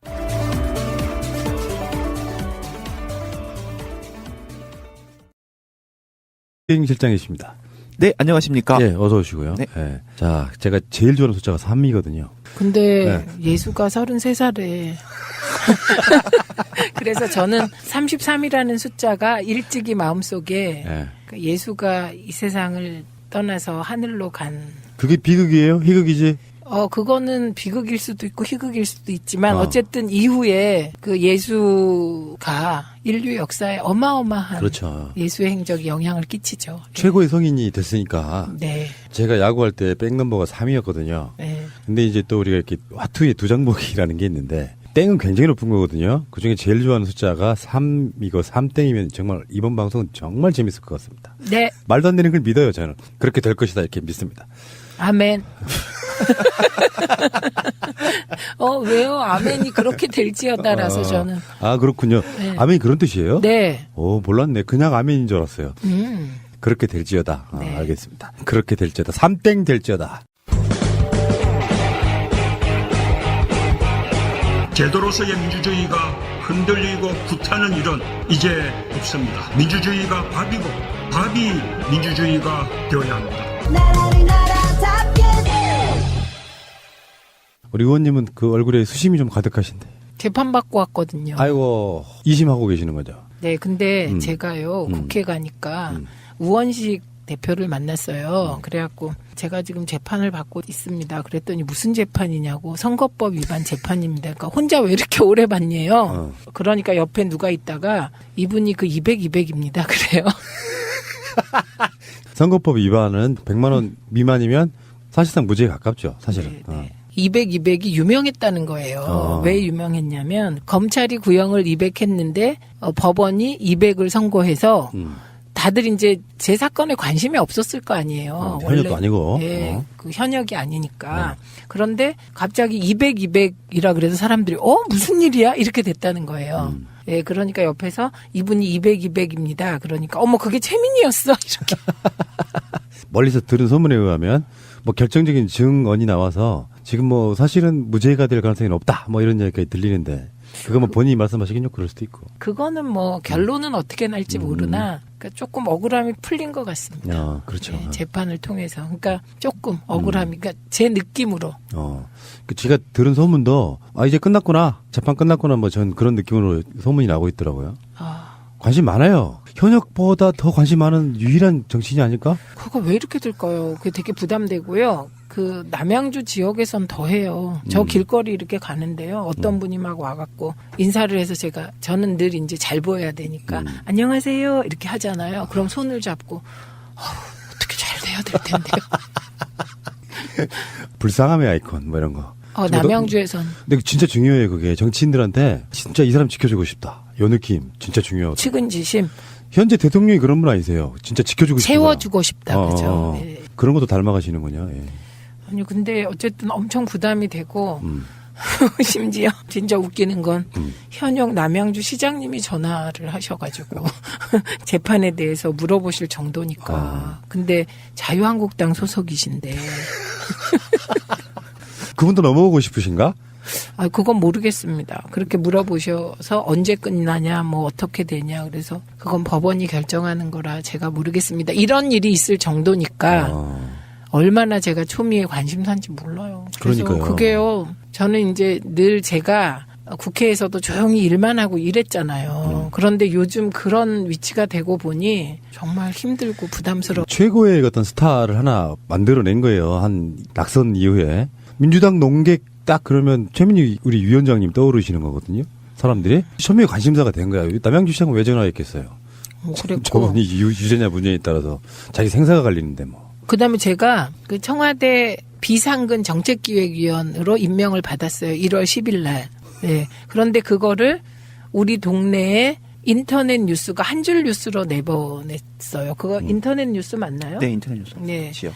그런데 그게 일주일 전에 5,600회를 조회수가 그런데 그 인터넷 신문사의 최대 조회수가 1,400이라고 했던가요? 1,600이라고 했던가? 1,200이었습니다. 1,200 얼마. 그랬는데 5,600 조회수라는 거예요. 그러면서 그거를 통계를 누가 보내주면서 이거는 전무후무한 깨질 수 없는 기록이다 이런 거예요. 그거 엄청 부담되겠죠. 이주영 실장님. 예. 이주영 실장님 막 그러니까 완전히 은밀한 부분이라 그런 자들이 앞에 서서 뭐 총대 메고 있는 사람들이지만 실속은 없었을 가능성이 있죠. 그렇게 알고 있었을 가능성. 그렇다면 차라리 배변감은 덜합니다. 어떤 방송 같은 걸 통해서 사실은 알고 보면 거짓말. 이 거짓말일 부분을 당당하게 말을 하고 나서 나중에 그게 정정 보도가 안 돼요. 이거는 그쵸. 보도가 아니기 때문에. 네. 자, 어쨌건 간에 원세훈이 특활비 상납했다는 걸 인정했고요. 네. 그리고 지금 이따가 다시 이야기가 나오겠습니다만 김백준, 김진모 이런 사람들이 영장 실질 심사를 들어갔어요. 그래서 지금 우리 방송에 나가는 날 새벽 정도에 나올 것이다. 그 얘기는 이따 다시 하시기로 하시겠지만 최소한 MB 정부에서 4년 동안 국정원장이었던 원세훈에게 이런 중요한 진술이 나왔기 때문에 김백준도 그렇고 원세훈도 그렇고 이것을 이렇게 하라고 한 사람이 누구냐는 딱 사실 한 사람밖에 없어요. 그 위에는. 청와대에 있던 김백준도 그렇고 국정원도 그렇고 그 위에 사람은 딱 한 사람밖에 없는 거예요. 그런 아닌데 물을 일은 아닌 것 같습니다. 그러니까 지금 청와대 민정비서관하고 김진모. 그다음에 국정원장을 동시에 움직일 수 있는 둘 모두에게 지시할 수 있었던 윗선이 누구냐. 지금 요걸 찾는 거잖아요. 그럼 그 윗선은 누가 있을 수 있을까요? 돈에 관한 부분은 비리 하는 사람들은요. 직거래하죠. 최소한 건너는 다리가 많을수록 불편해지는 상황이 많아서 직거래 하는데 이명박이 직접 돈을 받으러 갈 수가 없으니까 중간에 마치 그 정호성이나 이재명 같은 그 역할을 했던 사람인 거죠. 민정비서관이. 네. 그렇게 볼 수밖에 없는 거 아니겠습니까? 요거는 당시에 비서실장이 누구였나를 찾아보면 돼요. 그러니까 이명박 정부 때 비서실장이 누구였는지 쭉 얘기해 보실래요? 이명박 정부 때 초대 비서실장은 류우익이었습니다. 유우익. 2008년 6월 10일까지 했고요. 초대로. 다음에 2대가 정정길. 정정길은 2008년 6월 20일부터 2010년 6월 3일까지. 자, 3대가 임태희인데요. 2010년 7월 16일부터 2011년 11월 30일까지.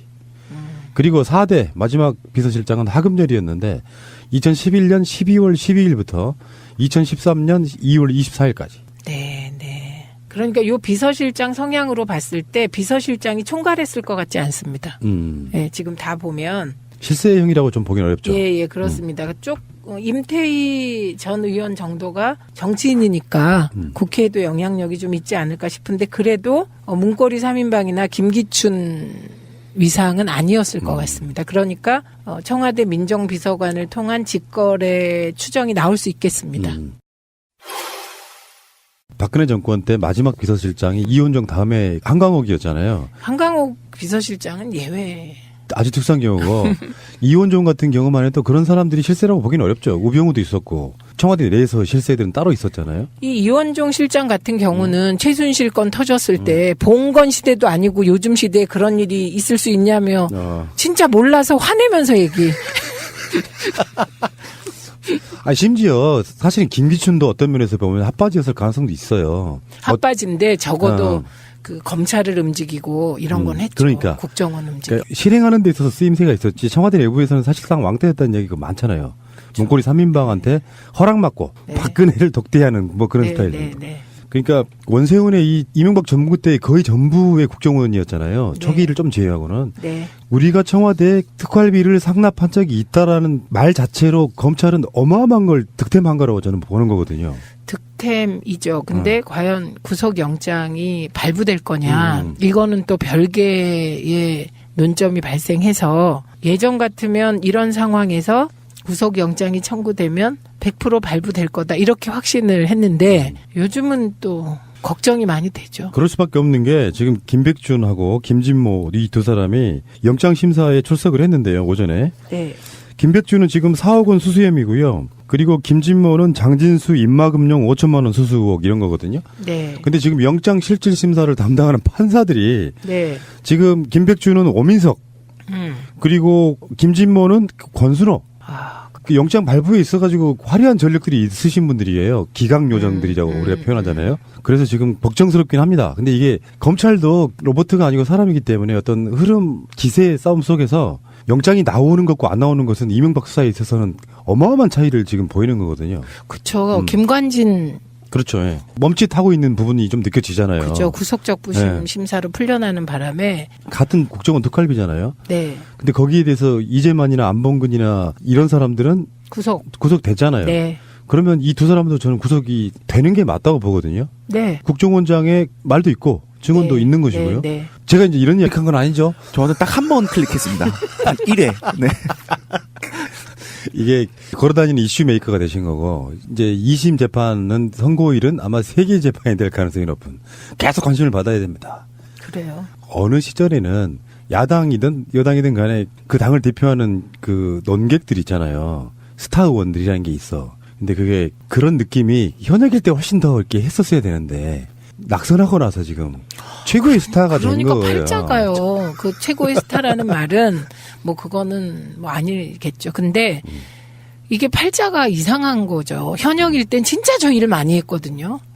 얼마나 일을 했으면 우리 수석 보좌관이 머리를 쓰다가 뇌경색이 왔다니까요. 아이고. 그럴 정도로 일을 많이 했는데 그때는 제가 물론 뭐 종편에서 나오래도 안 나갔지만 나갈 수도 없었지만 별로 그렇게 막 그 언론의 조명을 받거나 그러지 않고 오히려 언론은 저의 보도를 좀 피한다는 느낌이었거든요. 제가 언론을 상대로 계속 문제 제기를 했기 때문에 그리고 심지어 최순실 그 침대세계 그다음에 휴지통 가구 일체 몰래카메라 네 그리고 청와대 제2부속실 몰래카메라 같은 건 지금 생각하면 진짜 핫 이슈잖아요. 그게 다 이상하게 쓰였을 가능성이 있는 건데도 그거를 열심히 보도한 건 제 기억에 방송은 JTBC밖에 없거든요. 네. 떨어진 뒤에 막 뉴스에 계속 나오는. 그러니까요. 에이 진짜. 근데 이게 더 크기 위한 발판이라는 건 아시죠? 그건 어떻게 될지 모르는데 오늘은 어쨌든 오늘 재판에서는 이제 제가 한 말이 허위라고 고발을 당하다 보니 이제 자유한국당 쪽이라고 추정되는 사람들이 너 거짓말쟁이다 막 이렇게 저한테 메시지도 보내고 그랬거든요.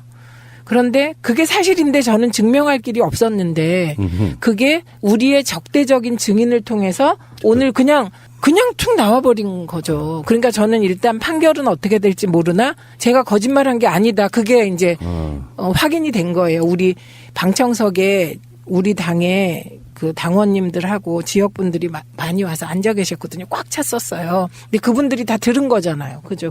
맞습니다. 그리고 그게 더 극적이었던 게 처음에 무조건 저를 막 올가매는 증언을 하다가 그게 어떤 맥락에서 나왔는지 갑자기 그냥 제 말을 뒷받침하는 그런 말이 툭 나온 거죠. 그 왜 그랬는지. 맞아요. 자기 변명하다가. 그러니까 수사의 기법 중에 하나인데 한 번 거짓말한 사람은요. 계속 거짓말하다가 나중에는 결정적인 논리 모순에 빠지게 돼요. 그래서 이게 들통나거든요. 그러니까 진실이라는 게 있어. 근데 그것을 거짓인 쪽으로 계속 이야기하다 보면 결론적으로 나중에는 자기 논리 모순에 빠지게 돼요. 그러다 보니까 자기가 책임을 피하기 위해서 진실을 말하게 되는 그 효과가 있거든요. 근데 그게 재판정에서 벌어진 일이다. 네. 자, 굉장히 기운이 좋습니다. 자, 새가 날아든다. 운빨이 지금. 재판장에까지. 그 요즘에 그 남자 최민희 그분은 뭐 하시나 모르겠네. 남자 최민희 좋아요. 아주 그 말. 근데 그 유시민 선배는 지금 비트코인과 관련하여 확실한 입장을 취해서 정재승 교수하고 둘이 감론을박 중인데 그거 재밌더라. 예. 그거는 재밌을 뿐만 아니라 의미 있는 그러니까요. 논쟁이고요. 지금 정부가 잡은 방향이 맞는 거예요.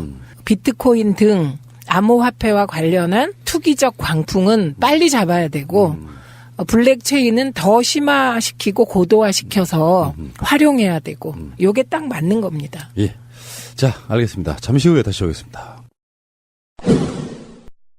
오늘은 좀 할 말이 좀 많아요. 많은 이유가 무언가가 이렇게 갑작스럽게 확 국면이 전환되는 그런 느낌이거든요. 왜 그러냐면은 지금 나오는 뉴스부터 한번 말씀드려볼게요. 원세훈 전 국정원장이 이명박 정부 때 특활비를 상납한 걸 인정했다. 이 뉴스는 굉장히 중요한 보도 중에 하나거든요. 중요할 뿐만 아니고요. 저는 아주 배신감을 지금 느끼죠. 그 이동관 전 수석하고 저하고 JTBC 100분 토론했습니다.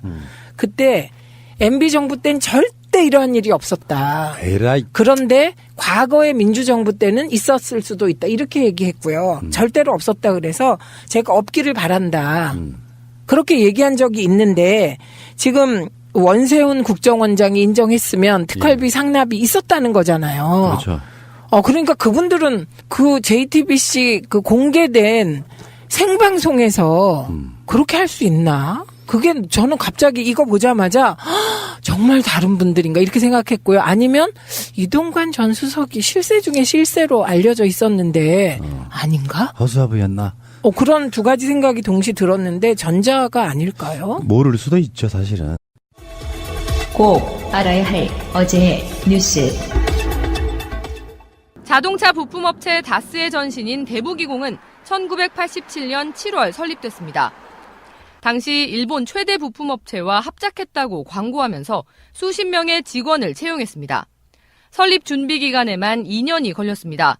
이 과정 전반에 이명박 전 대통령이 관여한 것으로 조사됐습니다. 이 전 대통령과 현대건설에서 같이 근무했던 김성우 전 다스 사장이 1985년 현대를 퇴사한 뒤 준비 작업에 매진했습니다. 사정당국 등에 따르면 김 전 사장은 당시 서울과 경주를 오가며 사무실과 공장 부지 후보를 검토했는데 모두 이 전 대통령에게 보고를 하고 승인을 받아 확정했다고 최근 검찰 조사에서 진술한 걸로 파악됐습니다. 연간 생산 물량을 가늠해 공장 설비 등을 구매하는 작업 역시 모두 이 전 대통령의 지휘 아래 이뤄졌다고도 했습니다. 이 전 대통령이 현대건설 대표로 재직하던 때입니다. 설립 이듬해인 1988년 대부기공은 현대자동차에 자동차 시트를 납품하며 매해 큰 폭으로 성장했습니다. 지금까지 이 전 대통령은 다스가 친형 이상은 씨 회사이며 자신이 굳이 차명으로 소유할 이유가 없었다고 주장해왔습니다. 하지만 검찰은 이 전 대통령이 회사 설립 전부터 회계와 인사, 자금에 모두 막강한 영향력을 행사했다는 정황에 주목하고 있습니다. 이명박 전 대통령의 다스 실소유주 의혹은 2007년 한나라당 대선 후보 경선 때부터 제기됐습니다. 그 회사가 저 회사라고 했더면 두 분이 악착스럽게 월급도 받아가고 모두 빼갔을 겁니다. 만일 저 회사를 대신 두 분이 관리한다면요, 형님이 아니라 내 아버지가 하더라도 거기서 다 빼가지. 한나라당 대선 후보로 선출된 뒤에도 다스 의혹은 사그라들지 않았습니다. 형님하고 처남이 실제 소유주로 돼 있는 다스의 또 실제 소유주가 아닌가. 다스의 실소유주로 드러날 경우에는 대통령으로 당선돼도 무효 사유가 될 수 있다. 정치적 음해라고 단정하고 아예 답변을 거부했습니다. 소위 음해성 지적에 대해서는 저 답변할 이유가 없다고 봅니다. 이 정도의 많은 것을 지적받고도 저 거지하는 걸 보면 저 삶을 저는 제대로 살았다. 가장 최근인 지난해 12월 이명박 정부 당시 참모진들과의 송년 모임에 참석했을 때도 다스 관련 질문엔 답을 하지 않았습니다. 국민들이 지금 많이 궁금해하는 부분이 다스는 누구 거냐 이렇게 묻고 있습니다. 이 부분에 한 말씀 부탁드립니다. 그런 아닌데 물을 일은 아닌 것 같습니다. 하지만 검찰 수사에서 이 전 대통령이 다스 설립 및 운영을 주도했다는 진술과 정황이 나오면서 이 전 대통령이 답변 거부로 일관하기 어려운 상황이 됐습니다. 김백준 전 청와대 총무기획관은 지난 2008년과 2010년 두 차례에 걸쳐 국정원 특수활동비 4억 원을 수수한 혐의를 받고 있습니다. 그런데 이명박 전 대통령이 특수활동비 전달 상황을 알았다는 정황이 드러났습니다. 김 전 기획관은 지난 2008년 최초로 2억 원을 건네받은 뒤 다시 돈을 요구했습니다. 그러자 국정원이 대통령과의 독대를 신청해 이를 알렸다는 겁니다. 김주성 전 국정원 기획조정실장은 류익 당시 비서실장에게 면담을 신청했고 이 전 대통령과의 독대 자리에서 국정원 특활비 전달이 문제가 될 수 있다는 우려를 전달했습니다. 검찰은 김 전 기조실장으로부터 확보한 이 같은 진술을 오늘 김백준 전 기획관의 영장실질심사에서 공개한 것으로 파악됐습니다. 김 전 기획관은 독대 뒤인 지난 2010년에도 다시 2억 원을 수수한 의혹을 받습니다. 따라서 이 전 대통령에 대해 적어도 2010년에 추가로 전달된 2억에 대해선 뇌물죄의 공범이 될 여지가 생겼다는 분석이 법조계에서 나옵니다. 검찰은 김 전 기획관의 신병을 확보하는 대로 이 전 대통령의 관여 여부를 추가로 확인할 방침입니다. 방송 중간에 좋아요를 눌러주시면 새날팀들에게 큰 힘이 됩니다. 미리 감사합니다. 트위터가 진짜 언론입니다. 걸어다니는 정치 시사백과사전. 디테일의 제왕. 최민희 의원과 깨먹는 시간. 우리 미니 하고 싶은 말 다해. 미니미니 33번째 시간입니다. 3땡. 제가 제일 좋아하는 3자가 2개 들어있는 3땡. 의원님 어서 오십시오. 안녕하세요. 민주당 디지털 소통위원장, 현 남양주 평지역위원장. 지역구는요? 와북, 진건읍, 조안면, 태계현면, 금곡동, 양정동, 다산 1동, 2동입니다. 저분은 바로 이지영 수 얘기를 했어요. 전 방송에서. 김백준 등이 실제로 구속된 상태에서 수사를 받으면 입장이 완전 달라질 거다. 네. 왜냐하면 자기가 뒤집어 써야 되잖아요. 네. 근데 그거를 뒤집어 쓰지 않으면 훨씬 더 형량이 줄어들잖아요. 이 국고 손실이 되거든요. 이게 나중에 국고 손실이 한 요목이 되는데 이 국고 손실은 굉장히 형량이 세요. 예, 그렇기 때문에 국정원 특활비 상납과 관련하여서는 대개가 다 지금 부인을 안 하잖아요. 받은 건 맞는데 뭐 누구한테 받은지 모르겠다는 등 이렇게 퉁을 치고 있는데. 네, 근데 받은 것도 인정하고 특히 박근혜 특활비 같은 경우는요. 박근혜의 지시로 모든 걸 했다 이렇게 박근혜한테 다 미루고 있잖아요. 그것이 그만큼 이 국정원 특활비를 뇌물로서 받았냐 안 받았냐 이게 국고 손실 여부 이런 부분은 뭐 형량이 엄청 세기 때문에 지금 나살자는 판이거든요. 박근혜 대통령 쪽은. 그러니까 이 두 사람에 대해서 구속영장이 청구가 되니까 바로 이명박이 대책회의를 했거든요. 네. 근데 이게 왜 중요한 지점이 됐냐면 그렇게 구속시켜놓지 않으면 서로 입맞추고 증거인멸하고 할 가능성이 높기 때문에 네. 지금 이명박이 가장 중요한 당사자들 누가 참석했는지 모르지만 정황상으로 그들이 안 갔을 이유가 없잖아요. 네. 그러면 이건 증거인멸에 해당되기 때문에 법원도 이들을 구속하지 않을래 않을 수가 없다. 저는 그렇게 보는 거거든요. 그렇죠. 그게 네. 상식인데 다들 걱정을 하고 계시더라고요. 심지어 이정열 판사도 걱정하던데요. 네. 그러니까 이 상황이 참 안타깝죠. 이따가 이제 이 방송 나가는 시간쯤에 아마 결정이 날 겁니다. 한 새벽 한 2-3시쯤. 하던 대로 보면은 이런 경우에 김백준은 구속, 뭐 나머지 김진모는 물구속 뭐 이런 상태가 될 수도 있고 경우의 수는 여러 가지가 있겠죠. 두 사람 다 풀려나는 경우도 있을 수 있고 두 사람 다 구속되는 경우도 있을 수 있고 어쨌건 저는 김백준만큼은 필히 저는 구속이 돼야 된다고 생각을 하거든요. 네. 저는 둘 다 구속영장이 기각될 것 같지는 않은데요. 둘 다는 그런 경우는 없을 것이다. 네, 네. 김백준 구속되고 나면 이제 실질적으로 이거 누가 시켰어? 분명히 이게 나올 수 있을 것 같고요. 자, 근데 그 와중에 이명박 이야기를 하나만 짧게 더 하겠습니다. 김성우 전 다스 사장이 다스 설립을 이명박한테 보고하고 지시까지 받았다는 이런 증언도 나왔어요. 지금 이명박에 대한 댓글 공작 이런 거는 지금 약간 뒤에 밀려있는 느낌이고 현재는 국정원 특활비 뇌물하고 다수 부분의 수사가 쌍끌이로 가고 있는데 네. 그중에 가장 중요한 증언이 또 하나 나온 겁니다. 자수서까지 냈다는 네. 거 아니에요. 그 자수서가 특검에서 거짓 증언했다는 자수서라는 거 아니에요. 그 보도를 보면서 그 김 전 사장이 뭔가 검찰에 이거 외에 다른 뭐가 꼬리가 잡혔나? 뭐 이런 생각이 들더라고요. 아니 특검에 이런 중요한 사실을 거짓 증언할 정도라면 과거 특검에 거짓 증언을 할 정도라면 간이 엄청 큰 거잖아요. 예, 간이 엄청 크거나 그 뒤에 뒷배가 어마어마하거나 둘 중에 하나잖아요. 근데 이 둘 다였던 것 같거든요. 뒷배가 엄청난 현역 대통령이 아니었을까. 아까 말씀하신 게 전 또 하나 더 꽂히는데요. 네. 이명박은 온갖 비리두상인데 그러니까. 이명박의 부하들은 다 깨끗할까요? 보고 배운 게 그건데. 네, 그래서 이렇게 아무리 정권이 바뀌고 정의의 시대가 왔다고 하더라도 불의 쪽에 있던 사람이 갑자기 정의로워지는 건 아니잖아요. 그러니까 다른 이유가 있을 것 같은. 서로 잘해먹고 잘 나갈 때는 상관이 없는데 한 사람이 뒤집어 쓰기에 너무 큰 범죄면 결국에는 불게 돼 있어요. 네. 이를테면 우리가 왜 그 예전에 민주 진보 세력 쪽에는 어떤 그런 이익으로 뭉친 집단이 아니기 때문에 자기 죽음 보호하기 위해서 자기가 아예 뒤집어 쓰고 하는 경우가 꽤 있지만 저는 제가 봤을 때요 보수 수구 세력이라고 불리는 사람들은 장세동 이후엔 그런 인물들 없습니다. 그렇죠. 네, 오직 이해관계로만 얽히고 설킨 그런 거. 징역 10년씩 맞아봐야 정신을 차리죠. 혹시요 슬기로운 감방 생활이라는. 열심히 보고 있죠 제가. 진짜 열나 재밌죠. 근데 저는 어저께 이 이자들의 행태를 보면서 어제 그 장면이 하나 생각나는데. 어떤 장면이실까요? 그 민철이라는 조폭 있잖아요. 빵장. 네, 그런데 그 민철 씨가 그 막 우는 장면이 나왔어요. 저는 지금 이제 IPTV로 쭉 쫓아가면서 사회를 봤는데 사회에서 막 펑펑 우는 장면이 나와요. 조폭도 저렇게 우나 싶을 만큼. 그런데 그 이유가 자기의 동네 후배를 조폭계에 끌어들였는데 그 후배가 사람을 살해해서 살인죄로 기소가 돼서 어쨌든 사형을 그렇죠. 언도받고 맞아요. 사형이 집행되기 전 편지를 받고. 그렇지. 네. 그런데 정말 너무나 진실하게 절절하게 울면서 그 순간을 기점으로 사람이 바뀌거든요. 그런데 우리가 얼핏 생각하면 조폭도 저런 마음이 있나 이런 생각이 들기도 하잖아요. 이게 잘못된 거긴 하지만.